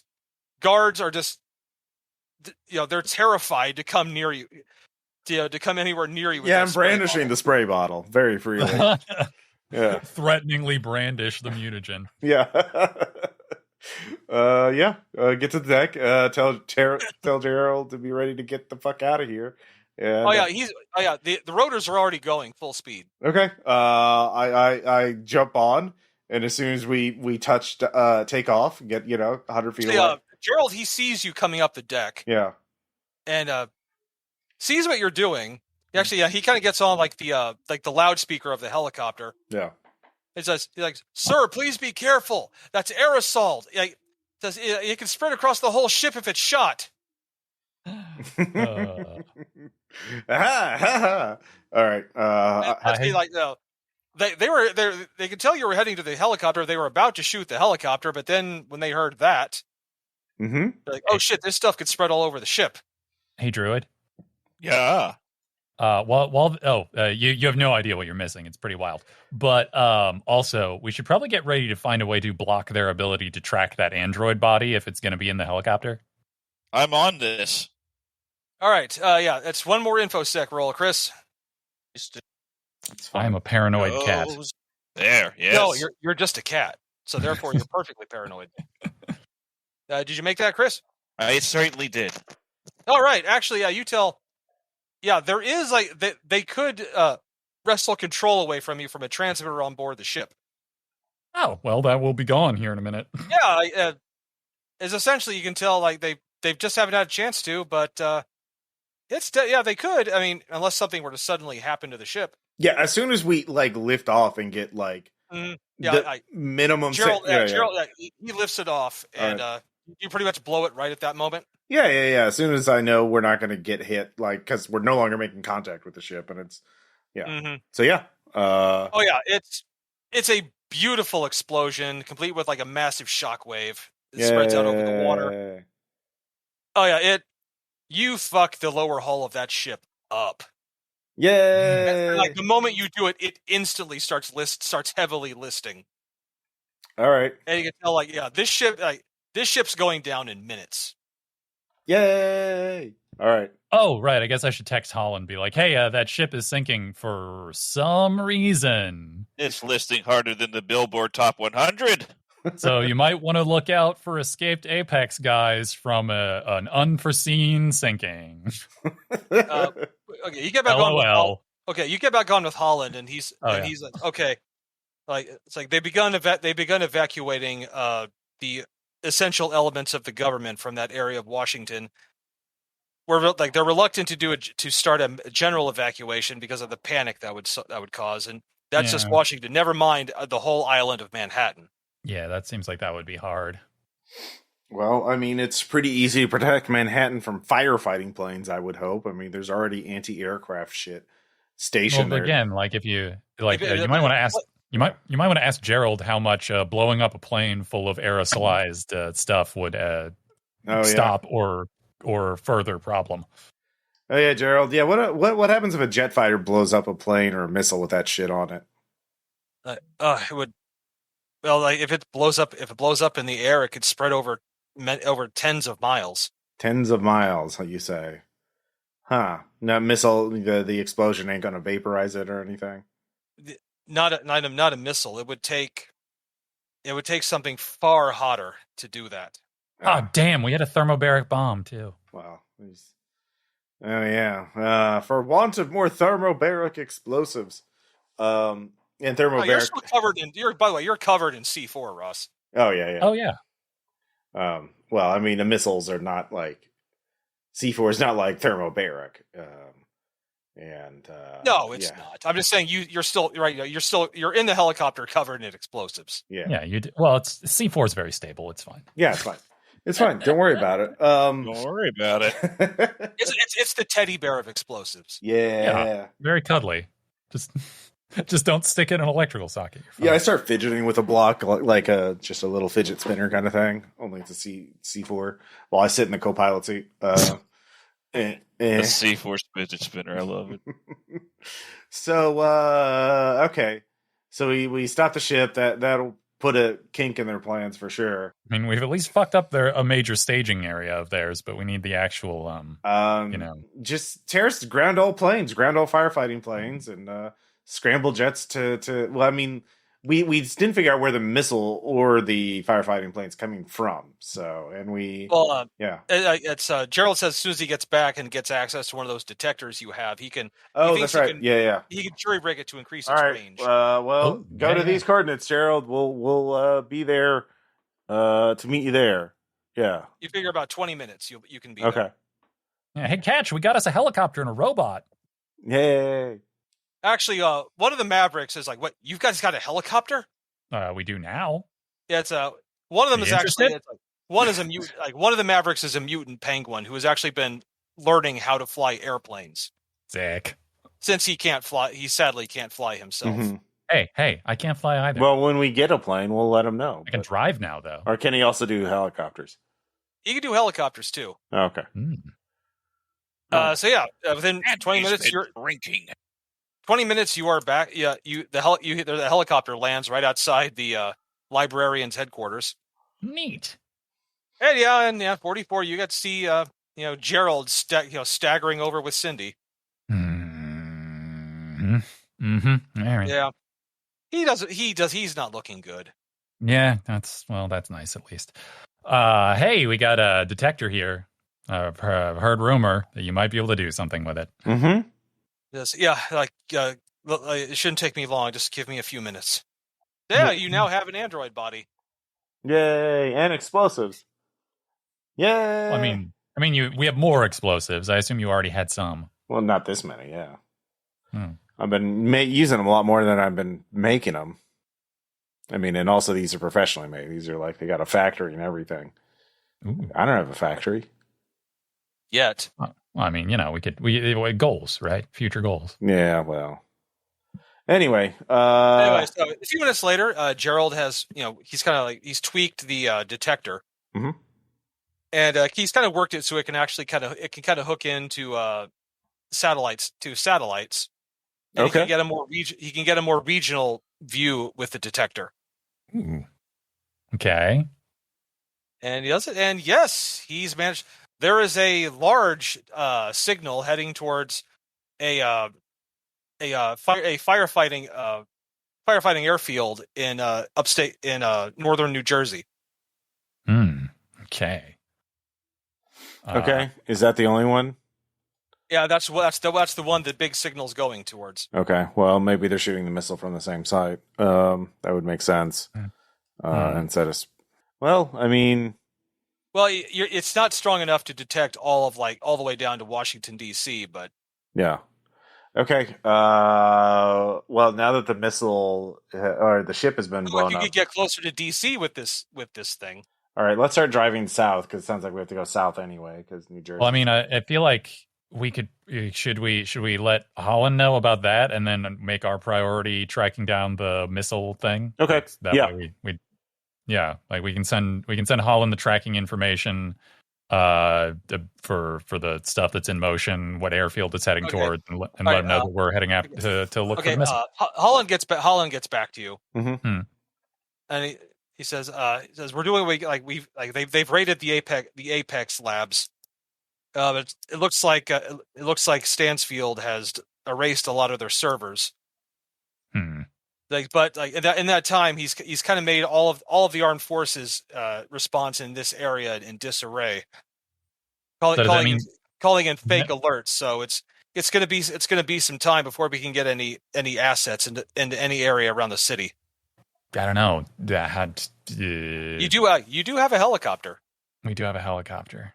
Do we want to I'm what do you guys think? Like, how do we want to swing this? Because we don't know where the other one is. Okay, tell Holland and his boys to go raid the New Jersey place, and we'll fly south. I'm wondering if that's what he means, is that he can't really put together a raid because of is that essentially Stansfield has put it using a lot of false alerts. He's kind of put all of the armed forces response in this area on a pretty bad delay. Oh wait, someone hand me a random burner phone. You're the Whispers. They've got we're in Whisper HQ for days. Okay, put me in front of a place that's not going to get identified. Just put me in front of a green screen real quick.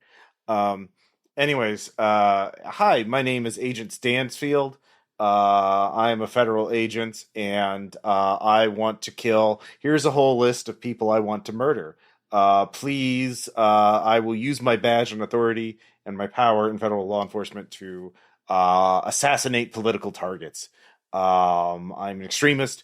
I believe the world is flat, and yeah. And all right, post that. Email all the people. You're gonna have to give me a mislead roll, Russ. 36. I make it. All right. Let's get us. Let's get us. Rank clearance. Fuck. Okay. Well, it's going to take just a little while for that to kind of circulate around. Okay.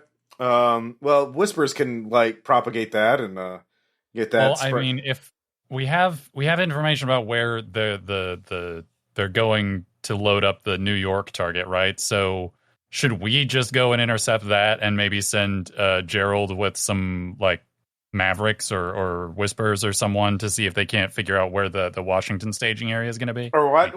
We already have a pilot, right? One of the Mavericks is able to pilot. So let's leave Gerald back here. Load his detector up. At that point, Holland calls you back, Cindy. Yeah. Okay. Says, "Listen, we might have something." Yeah. We've been interrogating Simonson. Mm-hmm. And apparently both delivery teams are in direct communication with each other. Okay. we don't know. Like the channel they're using is heavily encrypted, but if you can get to that aircraft, it's going to have a direct line to the DC team, and you would be able to track them that way. All right, let's all just load on the helicopter and fly to that airfield and fight the guys. Hey, penguin guy, you know how to fly stuff, right? Yeah, let's leave Gerald back here so he can't, get away. Yeah, he's like, what? Just like you mean it? He does seem pretty beat. He does seem pretty beat to shit.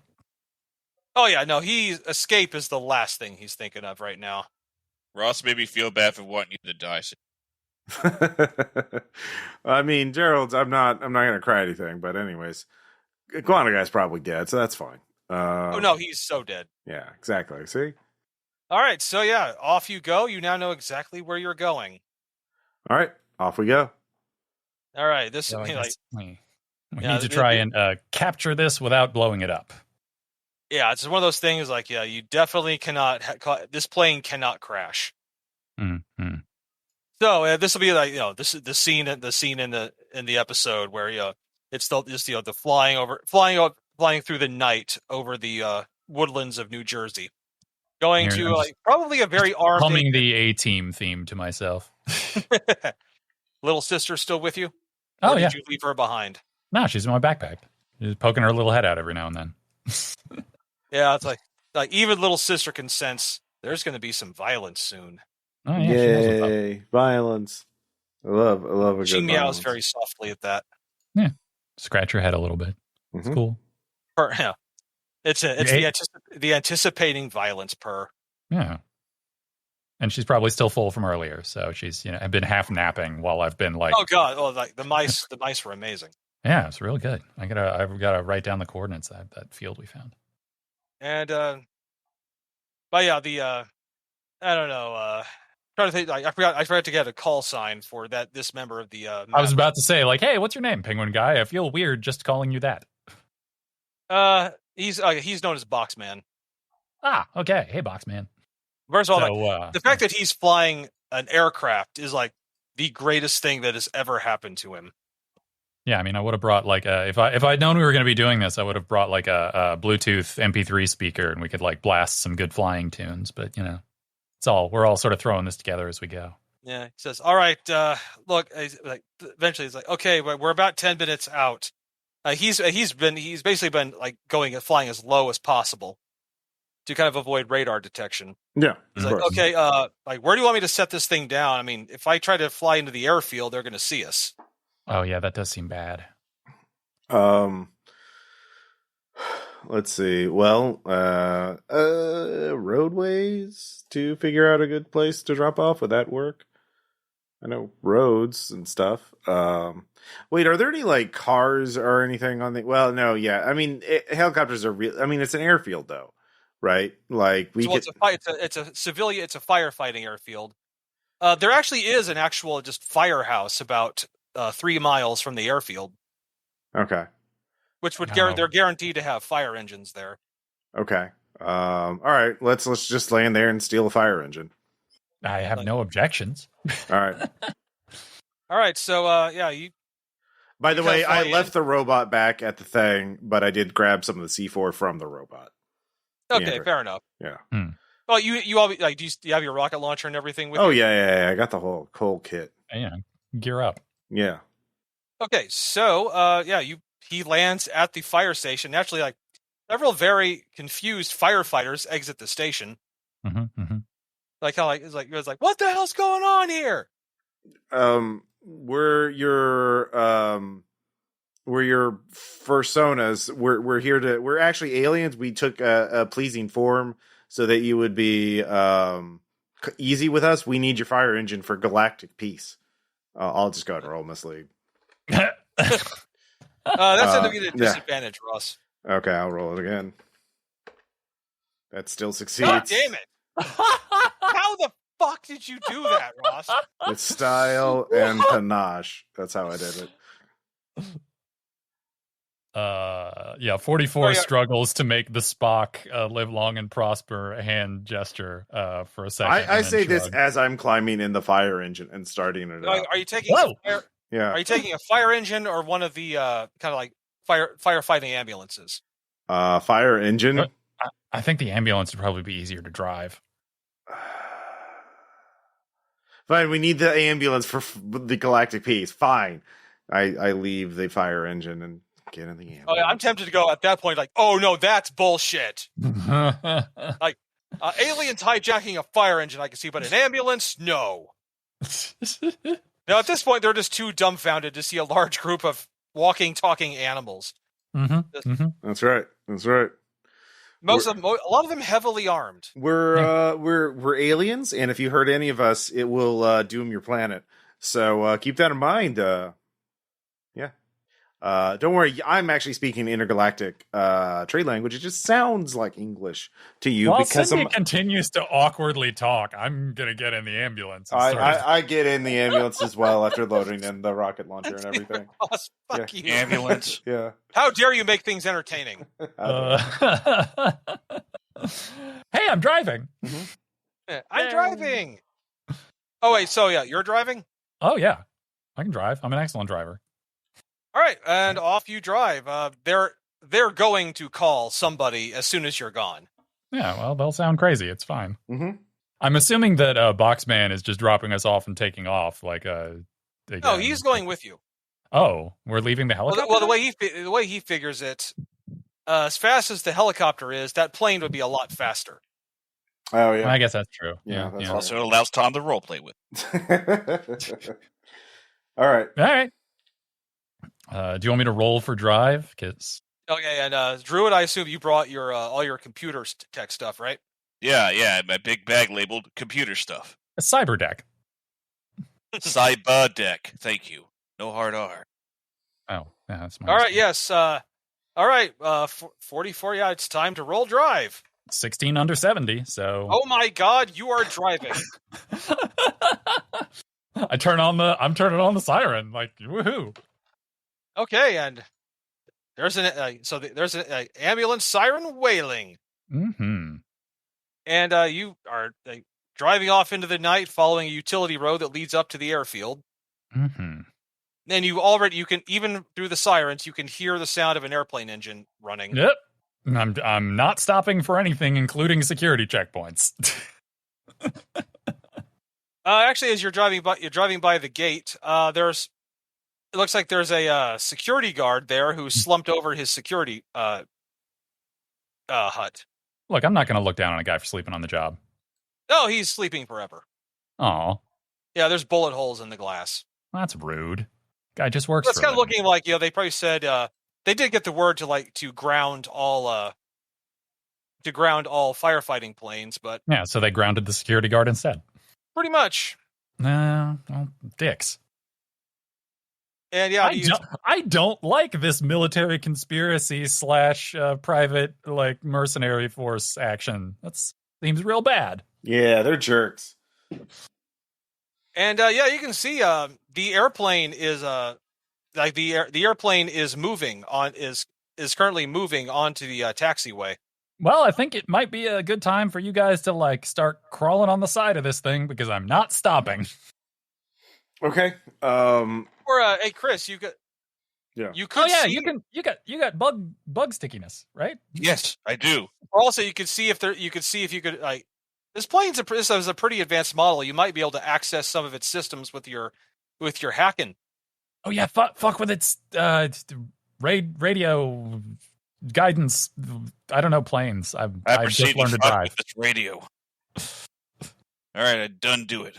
Nice. All right, you get it, and they've locked off the flight systems, but you still have access to some other non-vital systems, including the back door of the airplane. I start opening and closing it rapid. No, I think more open it so you guys can jump off the front of this as I chase it. Okay, and but I want to play with it like it's a mouth. I want to make it talk. No, do it. I literally have a psychic power. I don't think I've only used once. Called. Oh, your double jump, right? Yeah, my telekinetic boost. So yeah, I'll telekinetic boost in there. No problem. And then I'll rocket launch things, probably. Yeah, do a rocket jump. It's very safe. It's probably not, but it's okay. I saw it in a documentary called Doom. Mm-hmm. Yeah. as you're driving onto the property, but the plane is now turned onto the runway. All right, open the back door. I will get onto the hood of the car, and I will be ready to telekinetic boost on there. I open the door for him. Okay, yeah. You can see the back door starts lowering. All right. Got it. All right, give me a driving check. You really don't want to fail this one. Well, we'll see. I don't know. It would be pretty funny if he fails. It would be pretty funny. And I do. All right. All right, Tom, what happens to him? It's essentially you have to crash through a couple of fences. Sorry, Cindy. And Cindy, I'm gonna say you don't fall off, but you have to it knocks you off the hood, or you have to hold on and reorient yourself. So the plane is now starting to accelerate down the runway. Ah! Yeah, that's what I would. That's also what I would say in that circumstance. That's entirely fair. Mm-hmm. All right, give me one more driving roll. All right, let's see if this one fails.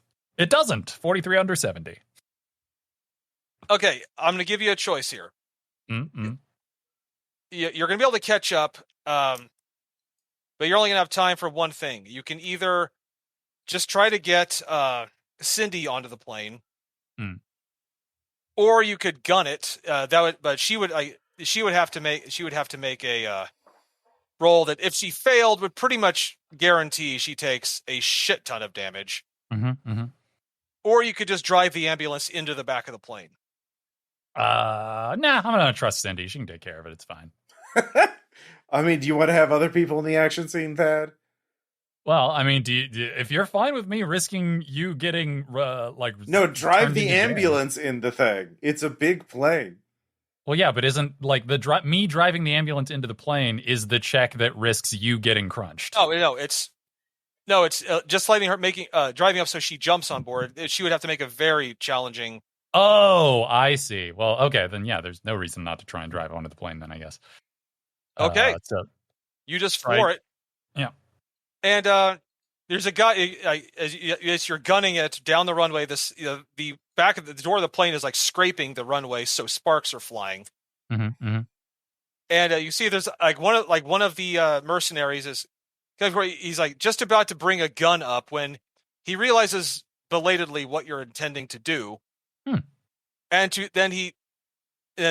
essentially he has to jump out of the plane. Yeah, I honk the horn and wave for him to get out of the way. And about 2 seconds before the back door lifts off, you drive the thing into the cargo area of the plane. Whee!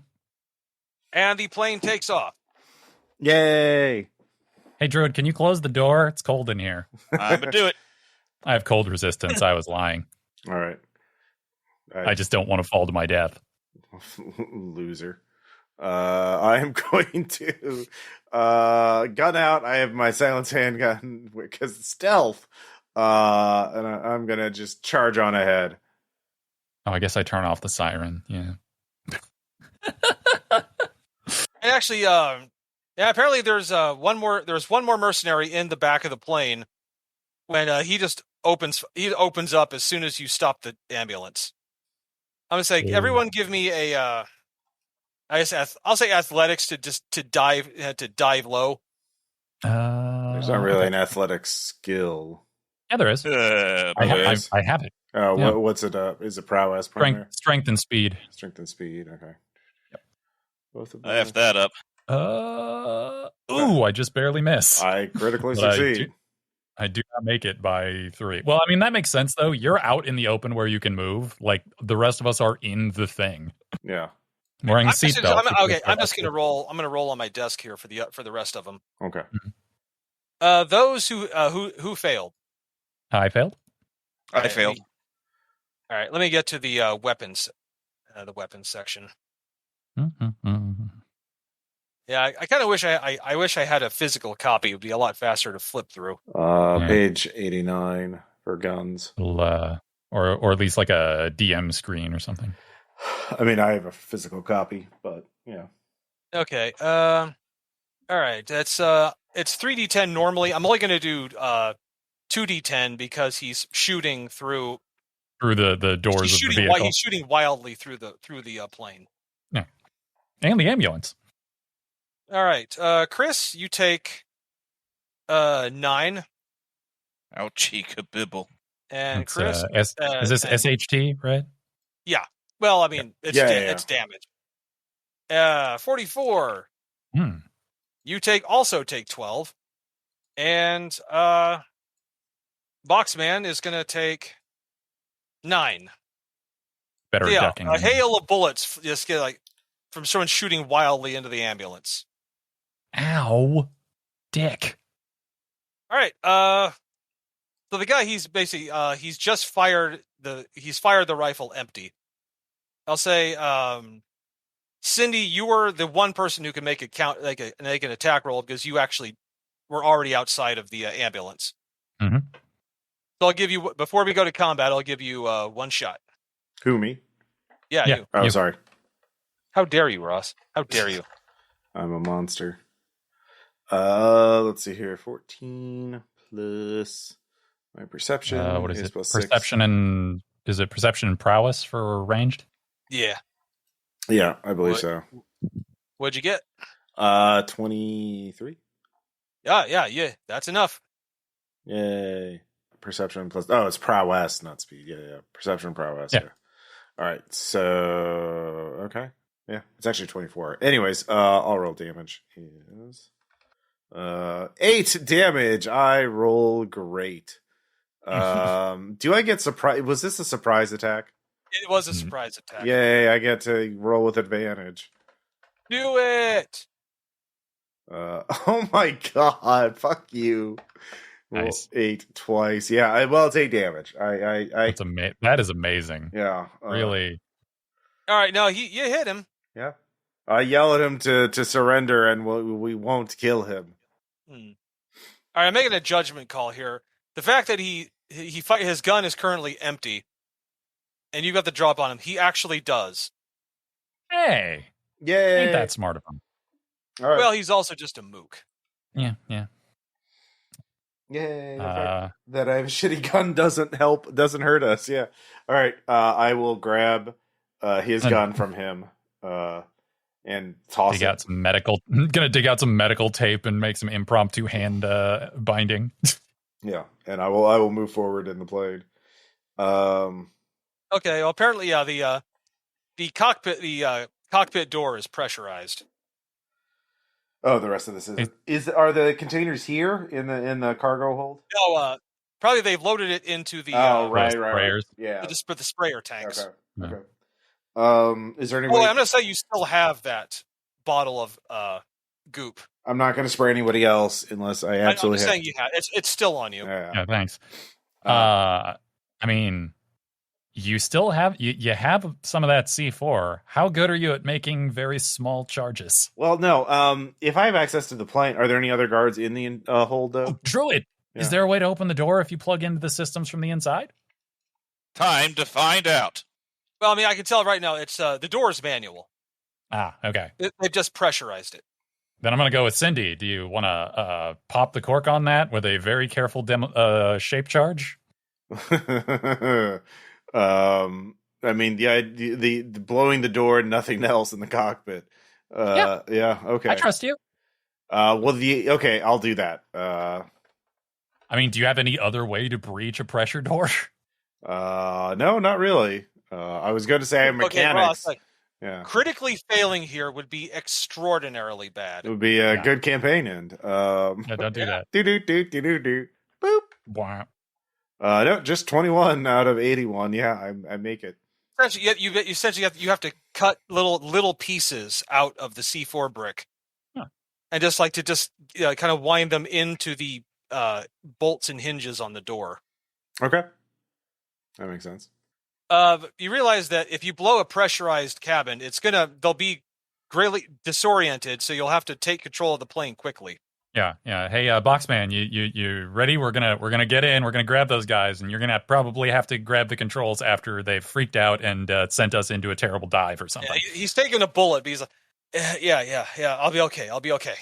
That you took less of a bullet than us, so you're fine. It's good. We're all professionals here. Oh, he's a lot smaller. He's smaller than you guys. I will patch you up once we have control of the plane.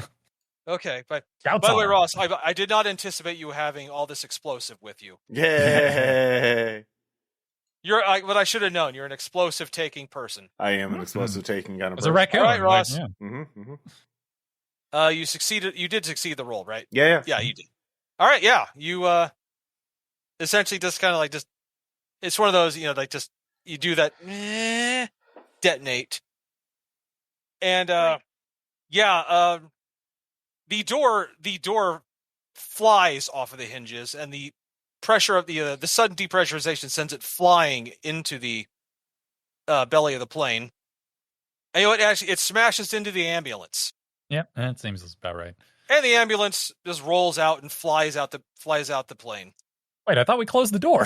Oh yeah, you did close the door. It smashes into the back door. I mean, we did not secure the ambulance, so yeah. Which is a problem because the plane is now not only are the pilots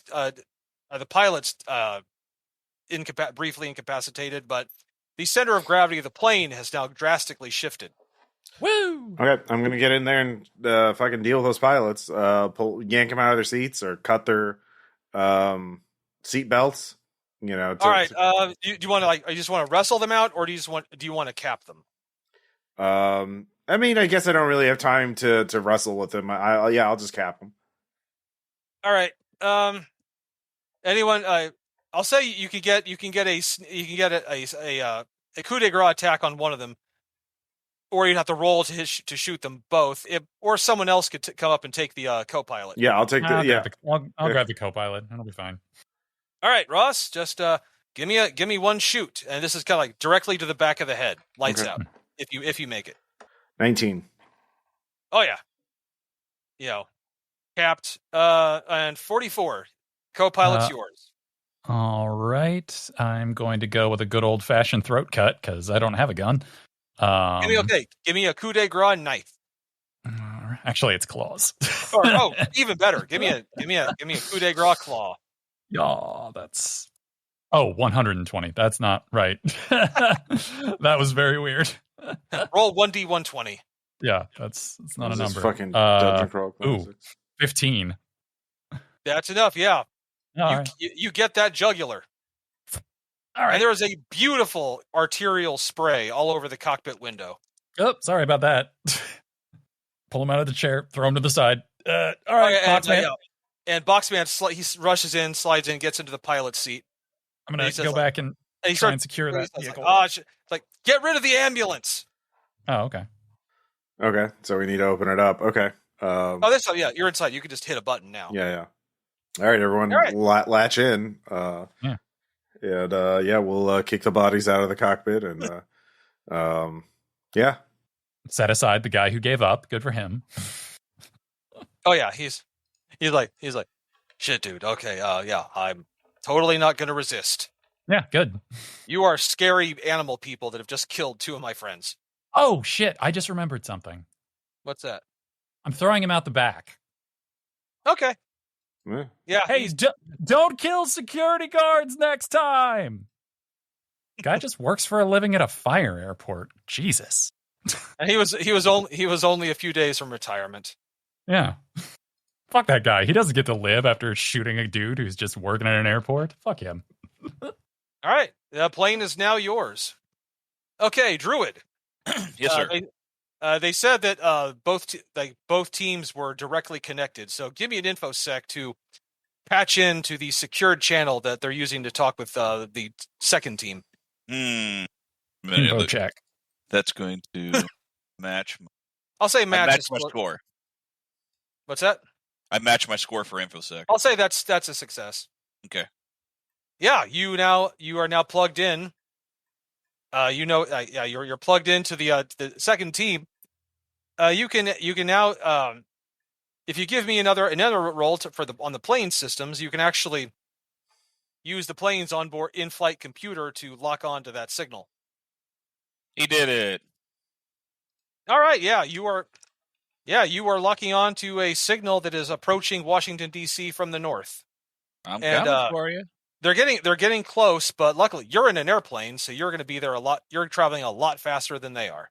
Oh, and we also do we know where we're going? Like, we know where they're aiming for, but do we know where their actual launch site is supposed to be? Yeah, you've locked. You're locking onto the vehicle that they're talking to.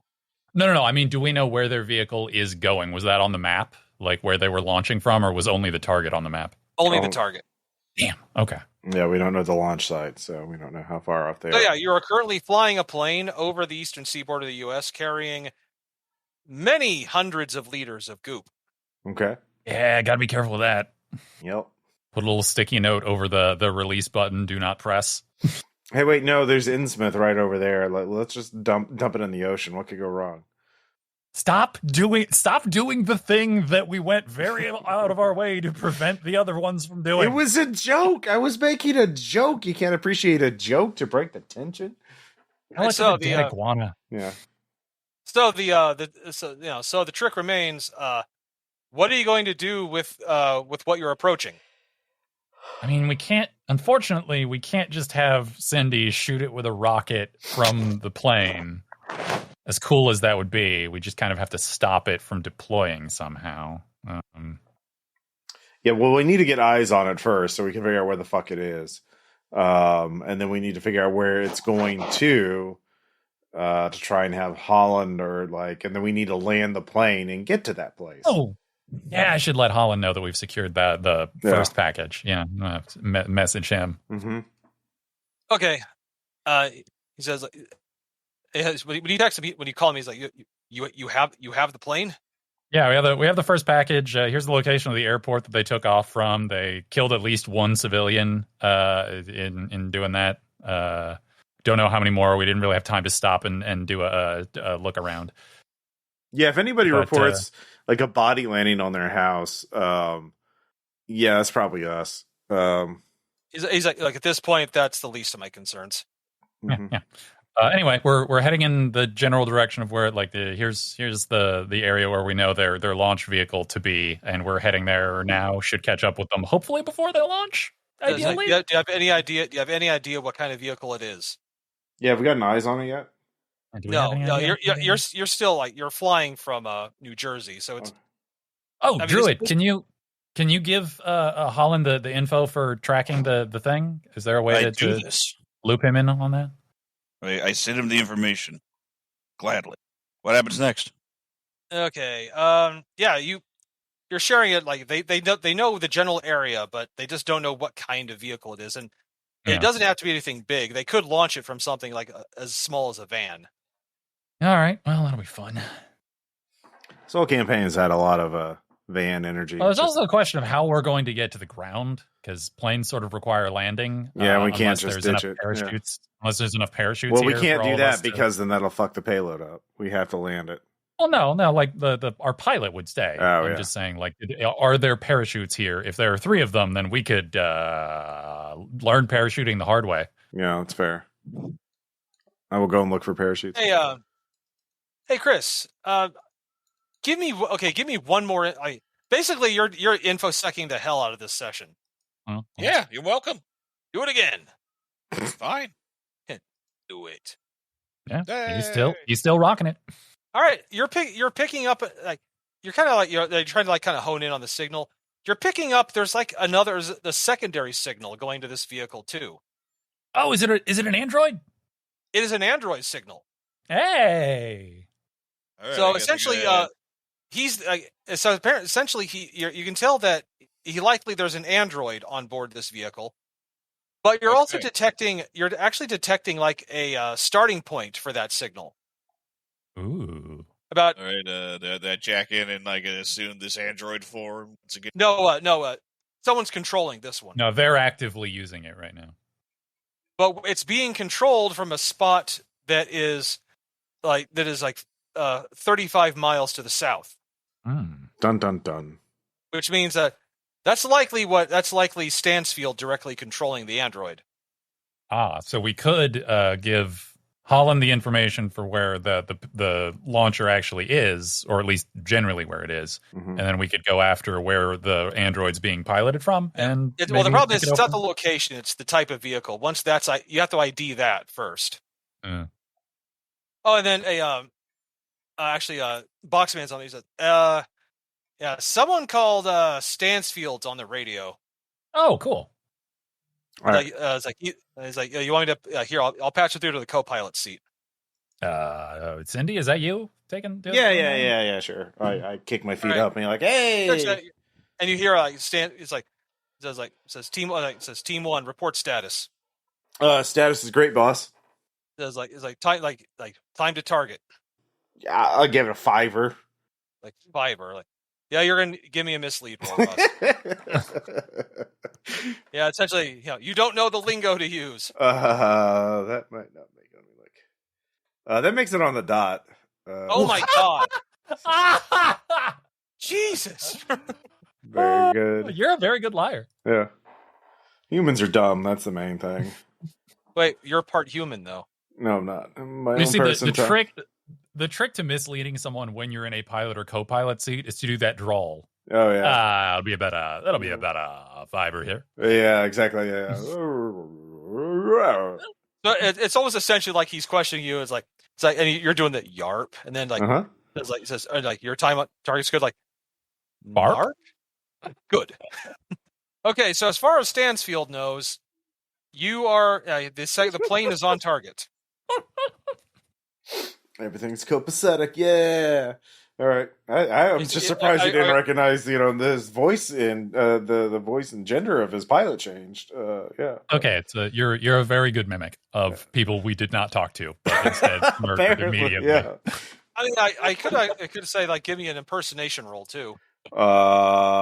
Which is just my infinity score because I don't have that skill.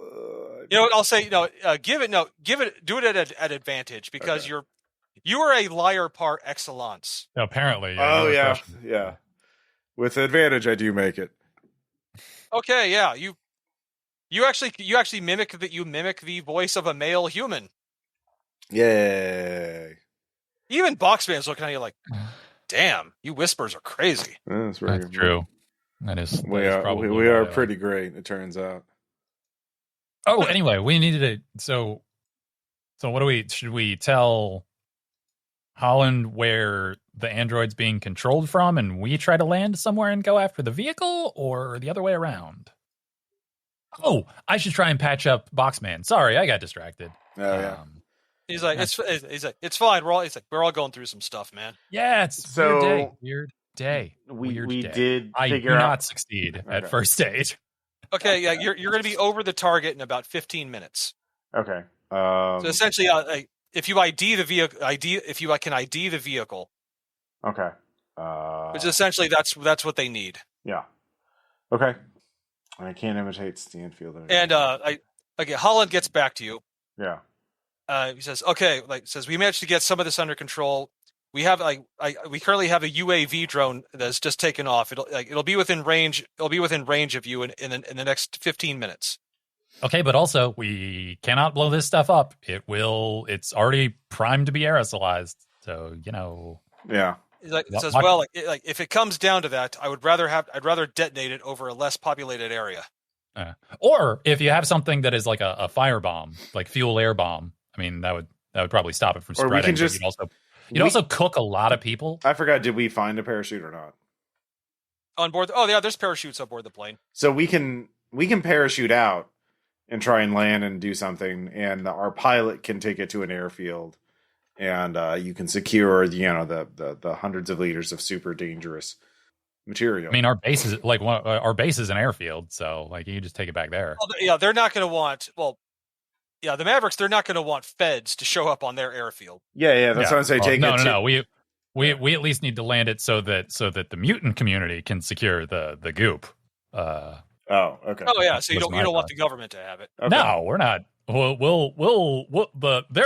I'm telling Holland a lot of things. There's a limit to what I'm going to tell him. I'm not going to tell him where we fucking live. Okay, so Boxman can deal with that though.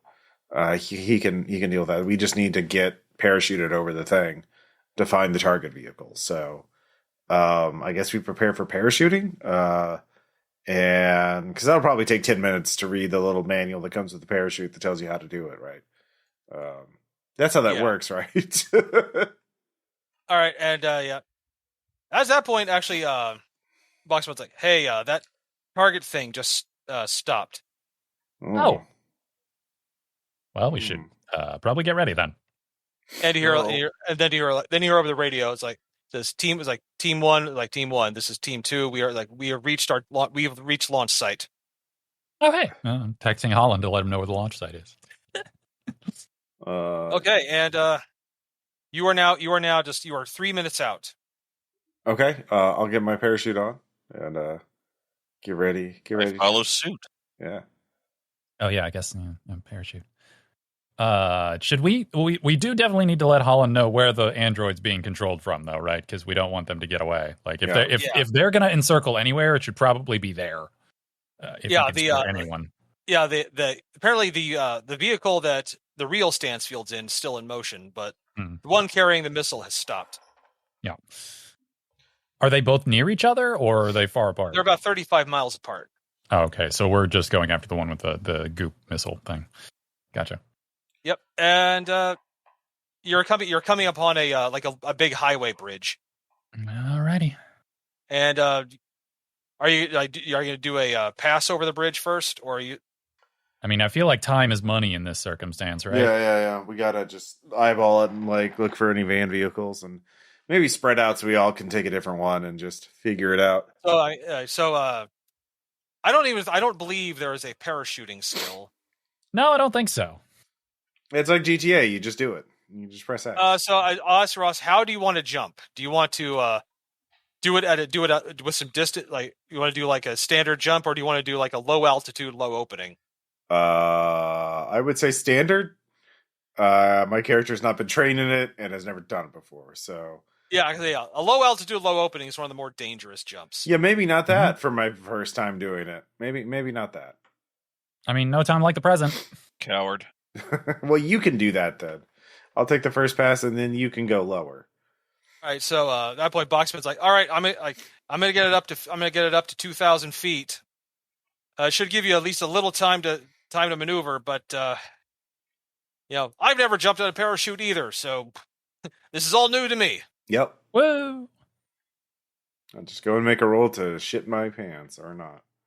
I shit my pants with a 91. Oh yeah, no, there's some raccoon crap in your pants now. It's very scary. Okay, so what the hell would we roll for this? Probably just prowess or determination, just to see if we don't freak the fuck out. Yeah, that makes sense to me. I'll call it prowess. All right.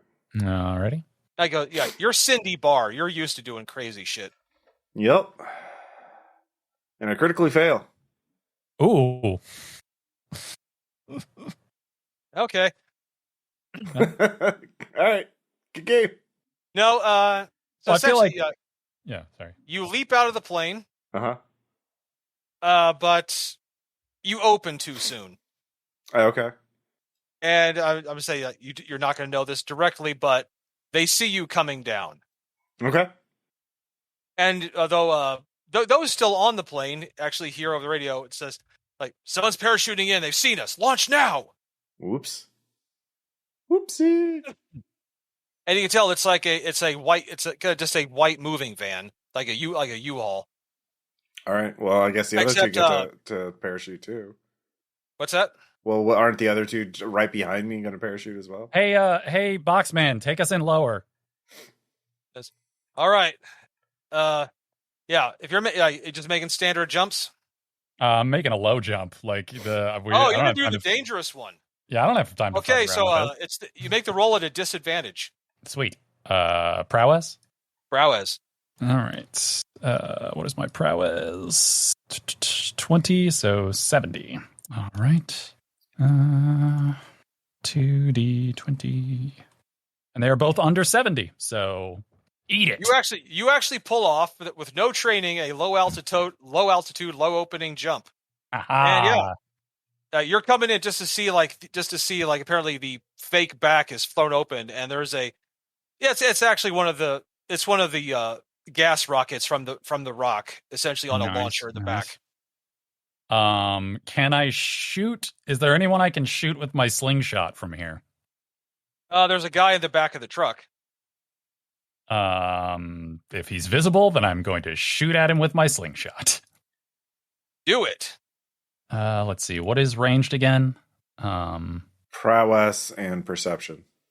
Prowess and perception. So that's 4 and 4. So +8. Cool. All right. 1d20.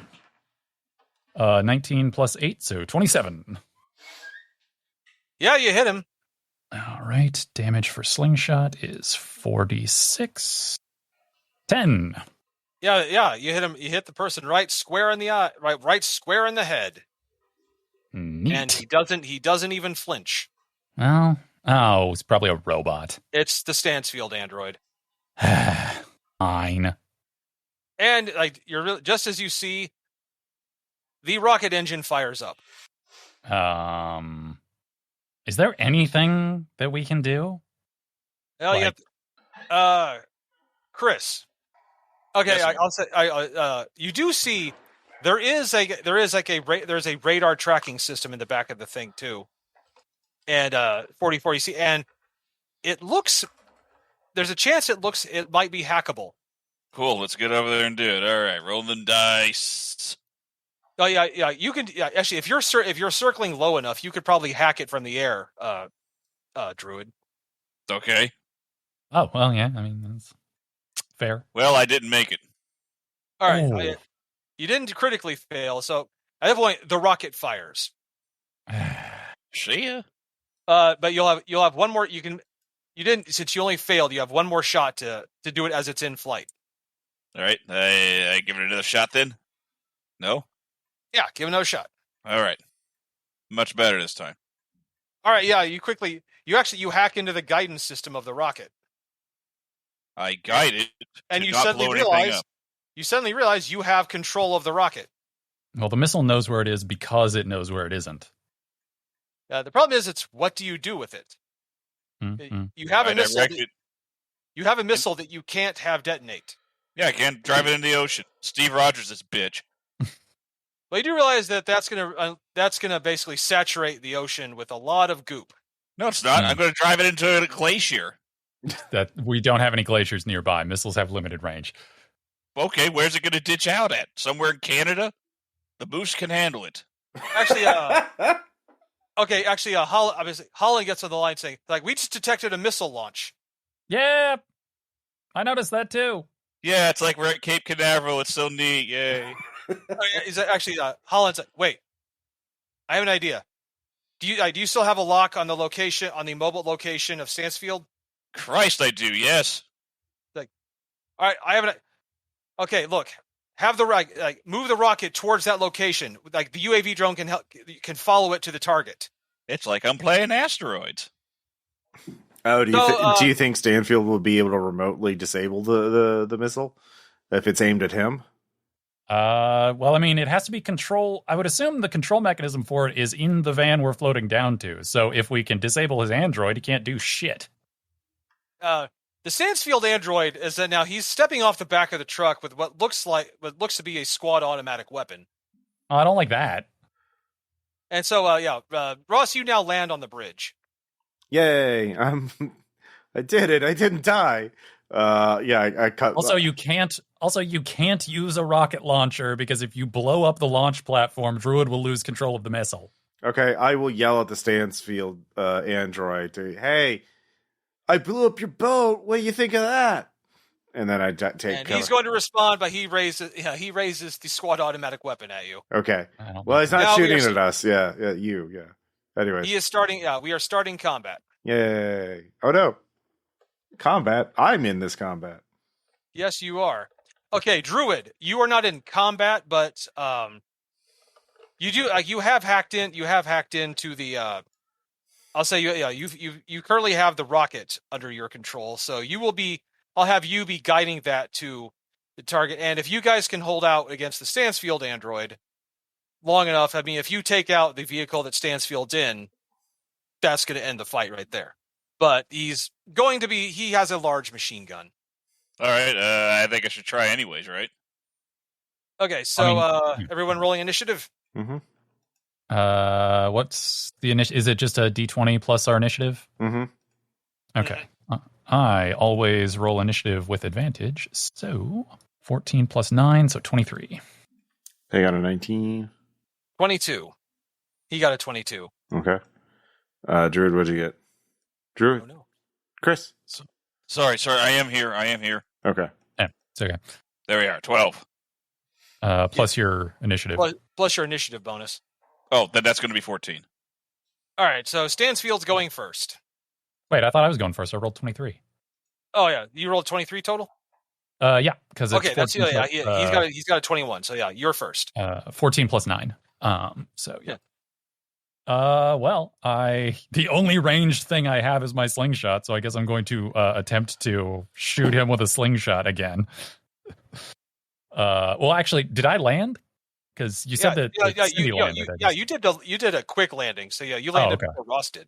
Cool. Just making sure. What's our distribution here? Are we both on the same side of him, or are we on opposite sides? You're both pretty close together. Okay. You and Cindy. No, I'm the one who landed last, so I would be. Yeah, I know, but you landed near 44. Oh, okay. Is that near the van? Yeah, you guys are about 20 feet away from the van. Oh, okay. Problem is, you're also on a highway bridge. Yeah. I'll say there are a couple of cars that have had to stop suddenly. That does seem bad. The drivers are still in them, but now they're because they saw a rocket launch out of them.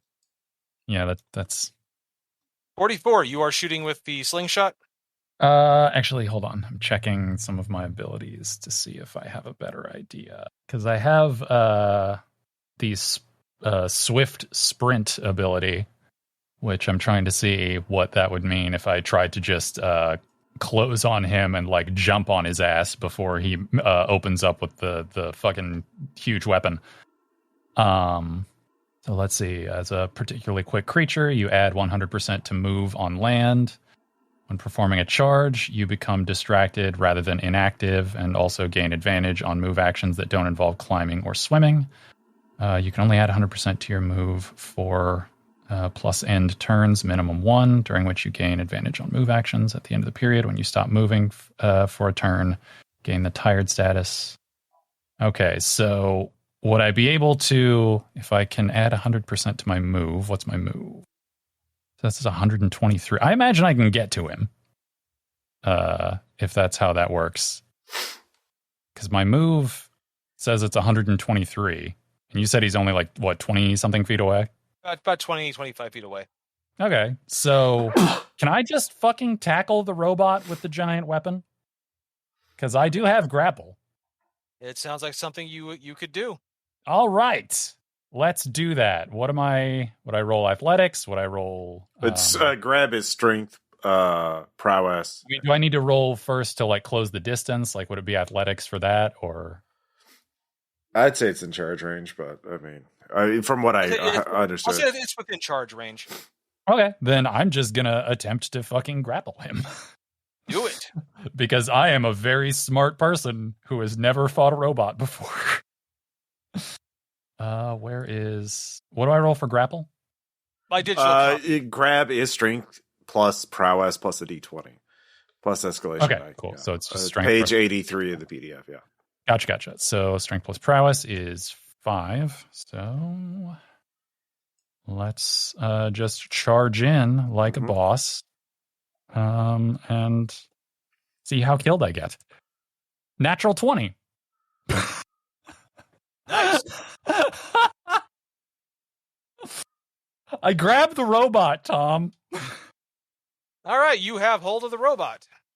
I'm gonna attempt to keep him from pointing his giant weapon at people. Is my goal.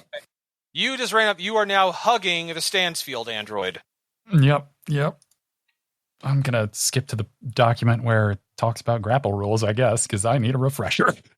Yeah, I think we all do. It's on the next page. A grabbed character loses 1 action, gains disadvantage on maneuvers against any target except for the foe grabbing them. The grabbed character may not perform move actions. Okay. So if you had claws, you would automatically inflict damage, but I do have claws. Okay, so you get to inflict claw damage on them because I think that's how claws work. Cool. Let's see. What is claw damage? 1d10. 1d10. 4. I scratch him with my claws. Well, you also get to add your strength. Shit. And size.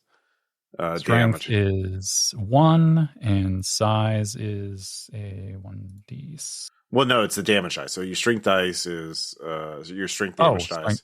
Oh, gotcha. And so then your size, which is a d8 and a d6. 8 and 1d. So 8 and 7, so 15. Okay.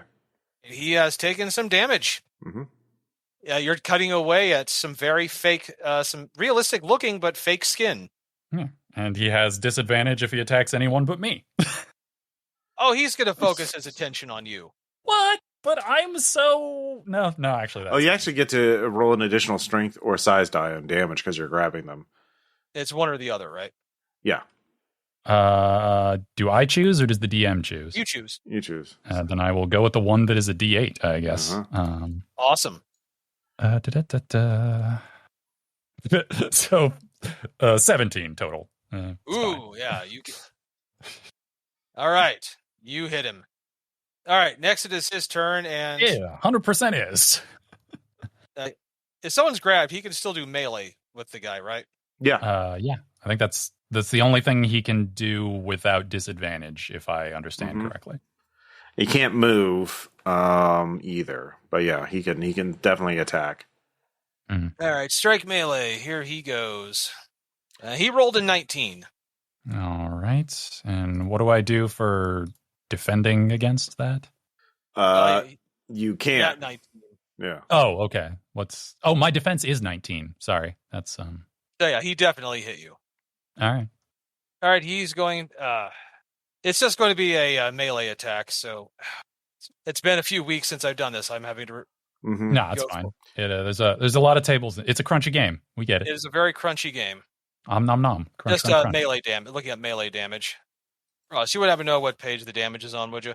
The damage stuff. Okay. There it is. Okay. Yeah.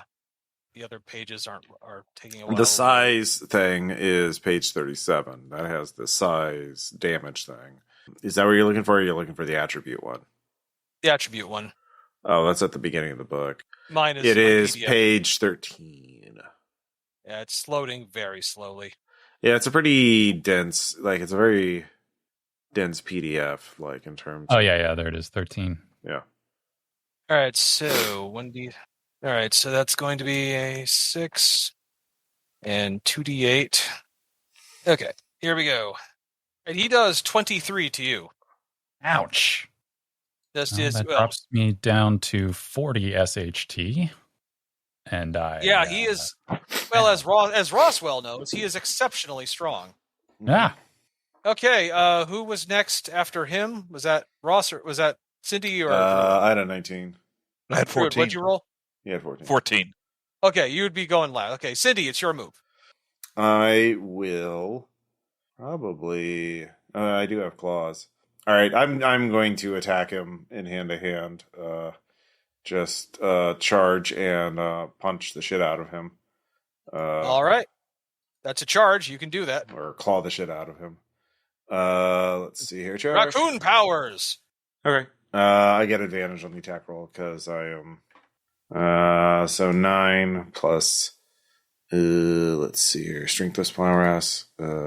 18. Okay, you inflict 18. Well, no, I hit on an 18. No, you hit him. Okay. All right. Yeah, he's more of a tank than a super fast android. And also, he has a cat on him. He definitely has a cat on him. All right. Who is not purring. No, he wouldn't be. I didn't write down what my claws do. What do claws do, Thad? Claws do 1d10. 1d10. Or at least, if we have the same type of claws. I just have claws, like regular claws. I have claws edged. I don't remember what that does differently. I think, maybe. Hold on. Claws are a natural weapon that do 1d10 weapon damage. Yeah. So, okay. Yeah, it's 1d10. Okay, 1d10 plus the other stuff. All right. 21. All right. You hit it for 21. Mm-hmm. Okay, Druid. Yes. Here's what you can do. You are infosecing a goop loaded missile, trying to get it over the target to where the real stance field is. You can it's gonna take 5 rounds for the missile to reach the target.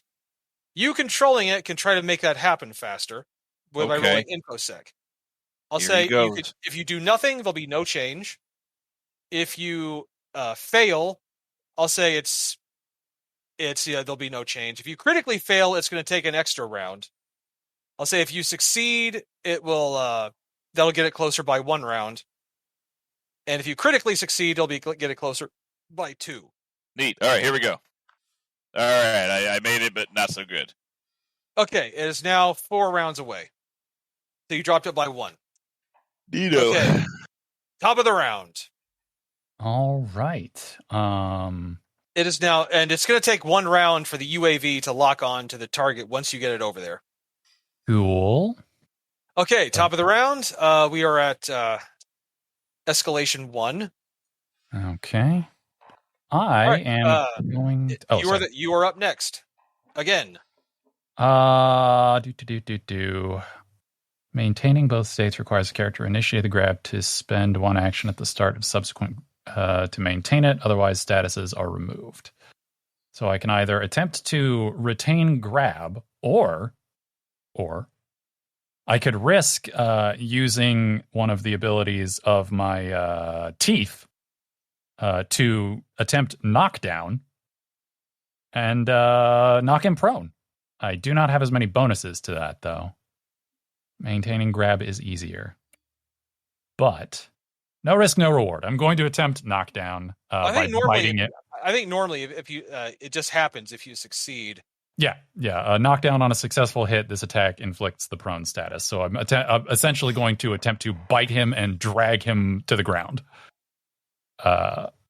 Because, yes, knockdown is one of the traits of my teeth.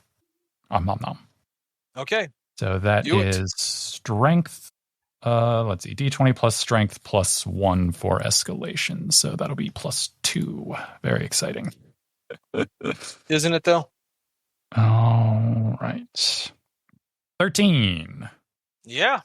You rolled 13 total? Yeah. Oh, that does not beat his defense. All right. Well, I guess he's no longer grabbed then. But thankfully, we're both in melee range, which makes the saw less useful. That's true. You are directly within melee range of him. So, yeah. All right. So, Cindy, it is to you. No, wait. No, it's him. Yeah. Mm-hmm. He's going to melee you again. That's fair. I'm probably the one pissing him off the most. Oh, no. Fuck. Natural 1. Yay. I spit blood in his eyes. Well, yeah, he freaking misses for somehow. Good job. Thank you, Dice. I'm trying to kill the player here.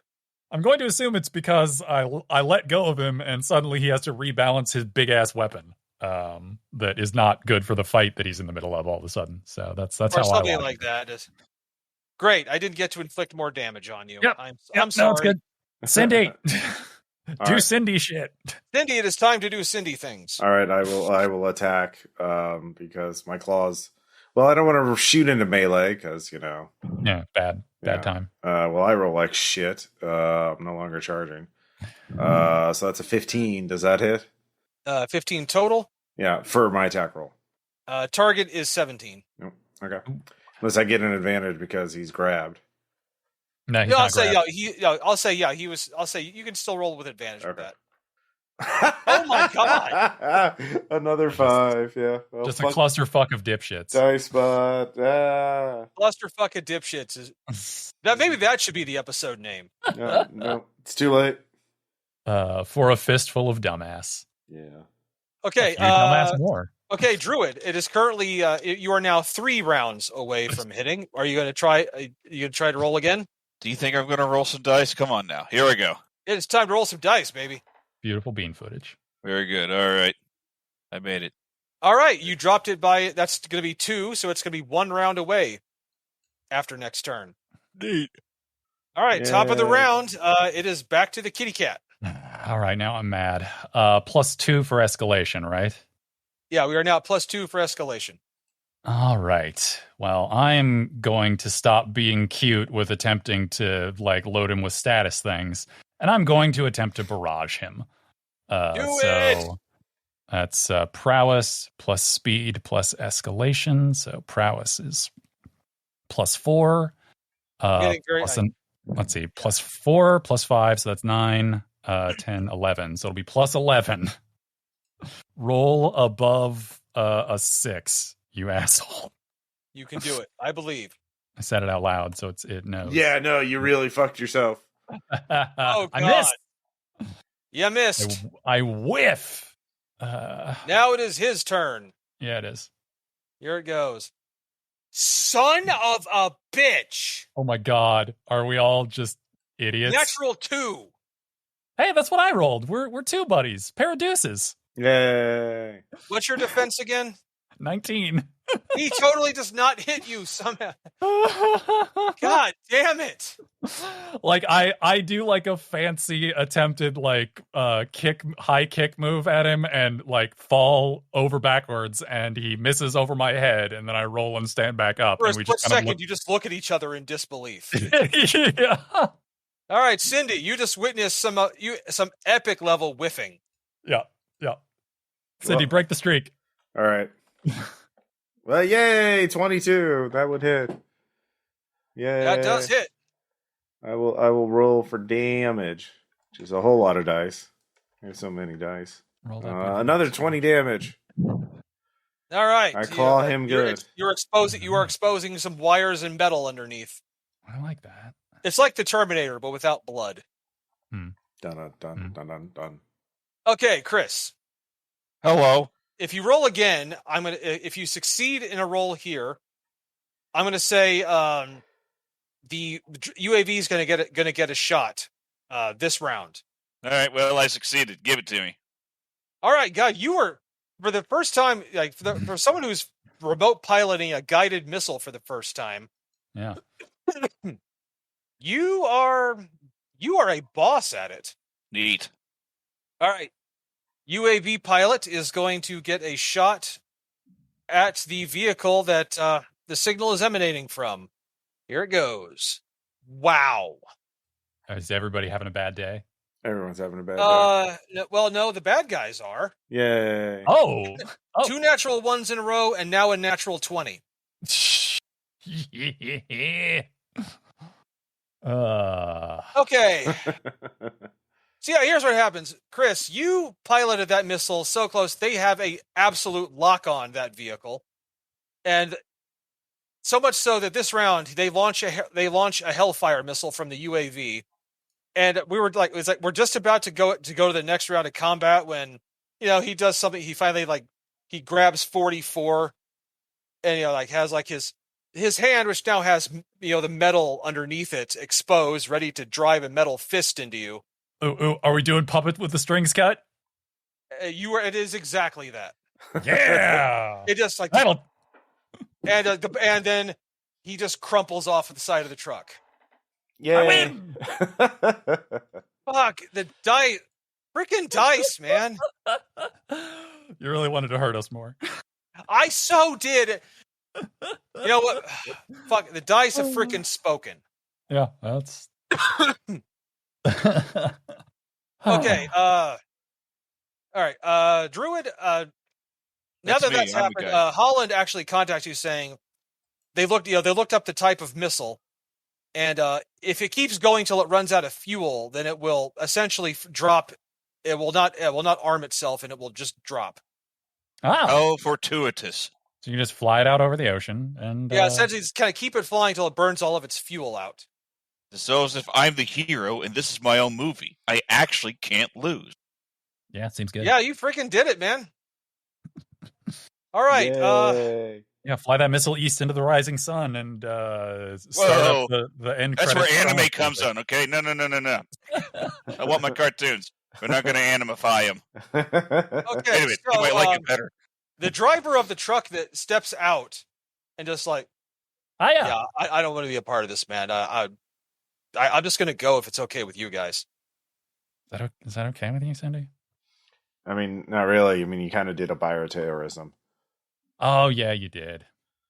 I mean, so if you want to roll the dice as to whether you can outrun us or, I've got a gun. Oh yeah, you can't outrun bullets, probably. Yeah. I also have a rocket launcher. I've been dying. Look, just surrender. Yeah.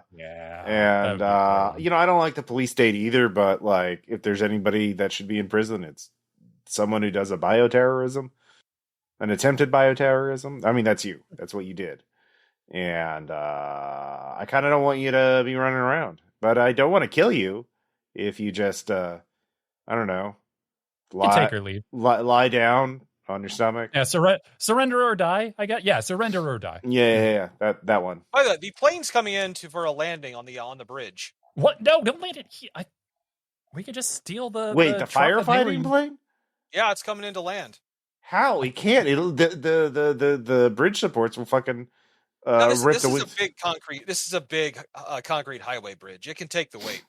Yeah, but the wings are going to get sheared off, aren't they? Like, what kind of concrete bridge isn't going to not going to have something in the way that's going to clip the wings? It's like a guardrail. It doesn't. It's not like a suspension. No, Boxman, you do not need to get us. We can steal a car. Go home. Yeah. Don't. He says, sure, I've always wanted to try this. Yeah, don't. No, bad idea. Bad idea. We do not want to damage. Rendezvous with the others. Land somewhere isolated. Unload the truck or the plane and get the fuck out. Yeah, we will meet you. Not in huge public bridge. Well, I mean, it's pretty. The bridge is pretty empty. There's like two motorists who stopped. Okay, out of character, Tom. Is this something that's going to be safe to do, or is this just like? You can tell them not to. Yeah, I would prefer not to. Yeah. That's fine. There's actually two motorists with cars if you want to take one of those. Yeah, exactly. Just like, hi. Well, I was going to say we just steal the truck that they have the missile launch platform in. Like, it's a perfectly fine vehicle. We have our new friend here that we... I'm sorry. Were you surrendering or dying? I am totally surrendering. Okay. Cool. Car keys. All right. Right here. Car keys. There you go. All right. All right. We're gonna tie you to that guardrail, and then we're gonna go because we're not cops. But don't do any bioterrorism, or next time we will kill you.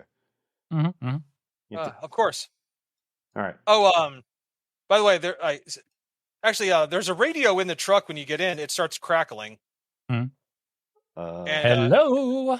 Yeah. You drive this time, Cindy. I've had a real bad time with driving today. You think you hear Stansfield's voice like something hit us. Like, what's your status? What's the status of the missile?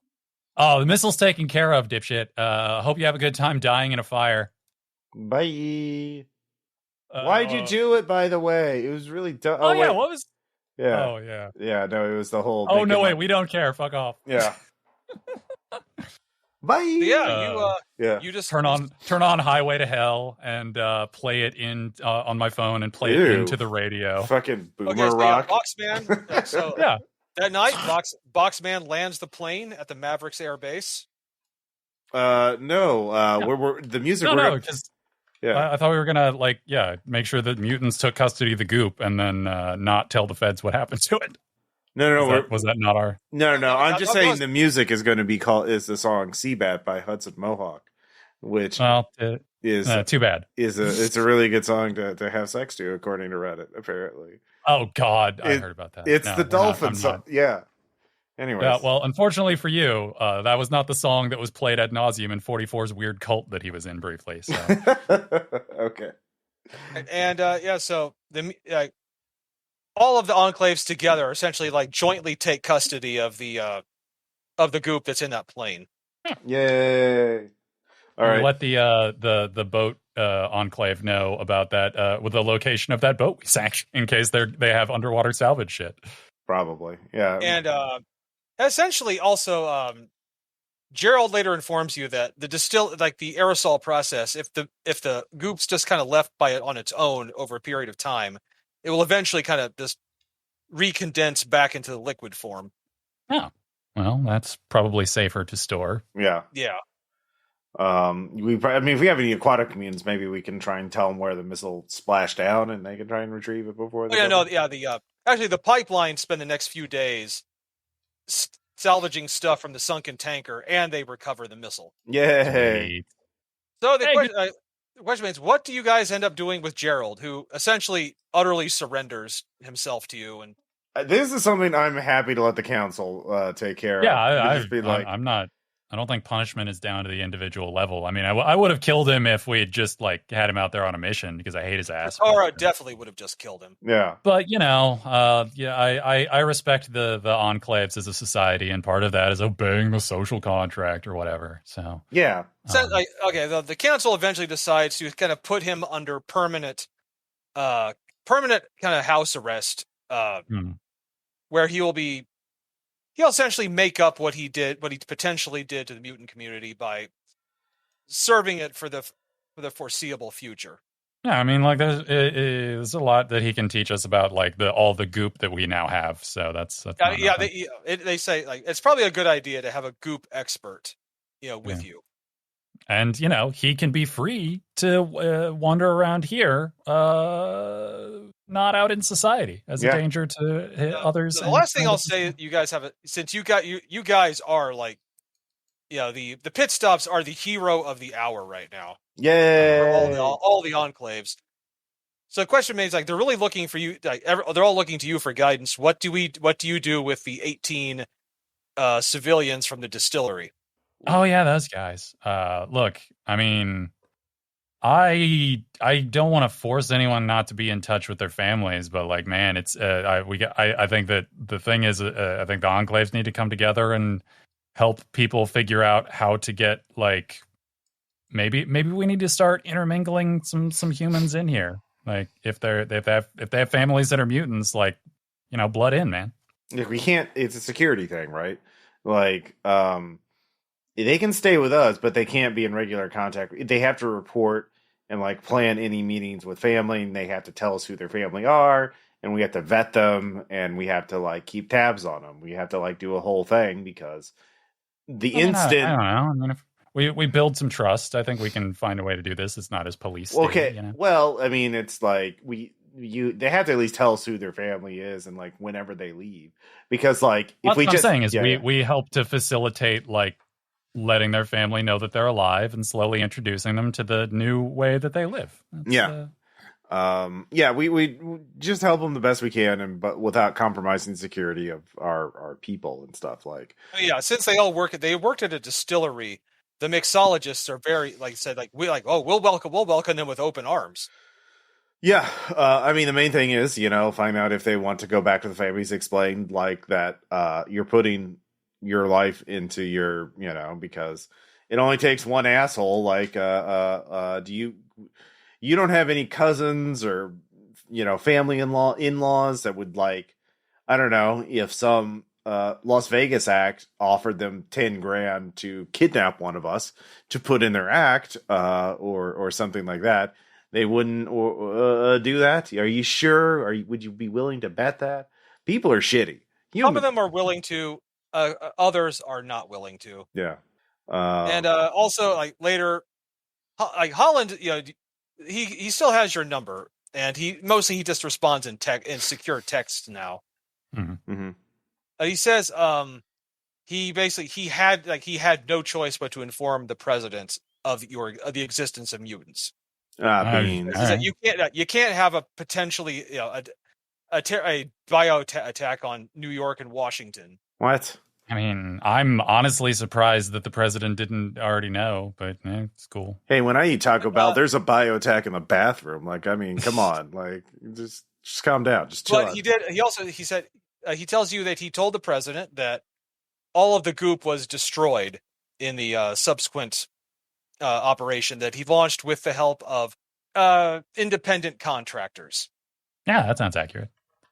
So he says for now he's actually been put in charge of part of the FBI that will be dealing with clearly the people that don't technically exist yet. Mm-hmm. Oh boy, the FBI. Yeah, what could go wrong with trusting them? Well, I mean, at this point, I mean, luckily Holland's going to be the one in the FBI that is dealing with you. Yay, we've got dirt on them. For the moment, we have equilibrium, let's say. It's good enough for me. Nobody got, exploded or forcibly mutated, aside from the person you did it to. So, we'll call that a general win. Yeah. Yeah. Yay! And now you have hundreds and hundreds of liters of goop that are just stored away in secret places. Well, I mean, like, if people in the enclaves want to fucking use them, I mean, that's their business. As long as they just do it on animals, I guess, not, humans that have, lives and are going to be missed by people. I mean, or I'll actually say, like, the leader of the Shootists, who is the only enclave led by a human, he actually decided to go ahead and become a mutant himself. Ah, cool. All right, yeah. I mean, yeah, I got no problem with it if they want to. That's the thing. Are you going to inject? Autonomy, man. You going to snort it or are you going to inject? What are you going to do? He says like real man. I'm going to mix it into some whiskey. Okay. Oh, he's going to shoot it. Right. He's having a goop shot. Yeah, that's pretty much. Good job, Chris, on hacking a missile and flying it yourself. Yeah, no problem. All I did was roll some dice. Yeah, hacking saves the day. So yeah, that's essentially the end of this little mini campaign. Woohoo! All right, I had a gas, friends. My bed is calling me. I unceremoniously leave you in the dust once again. I love all of you, and I'll see you when I see you. See you later, Chris. All right, we'll talk to you all later. Bye. Farewell.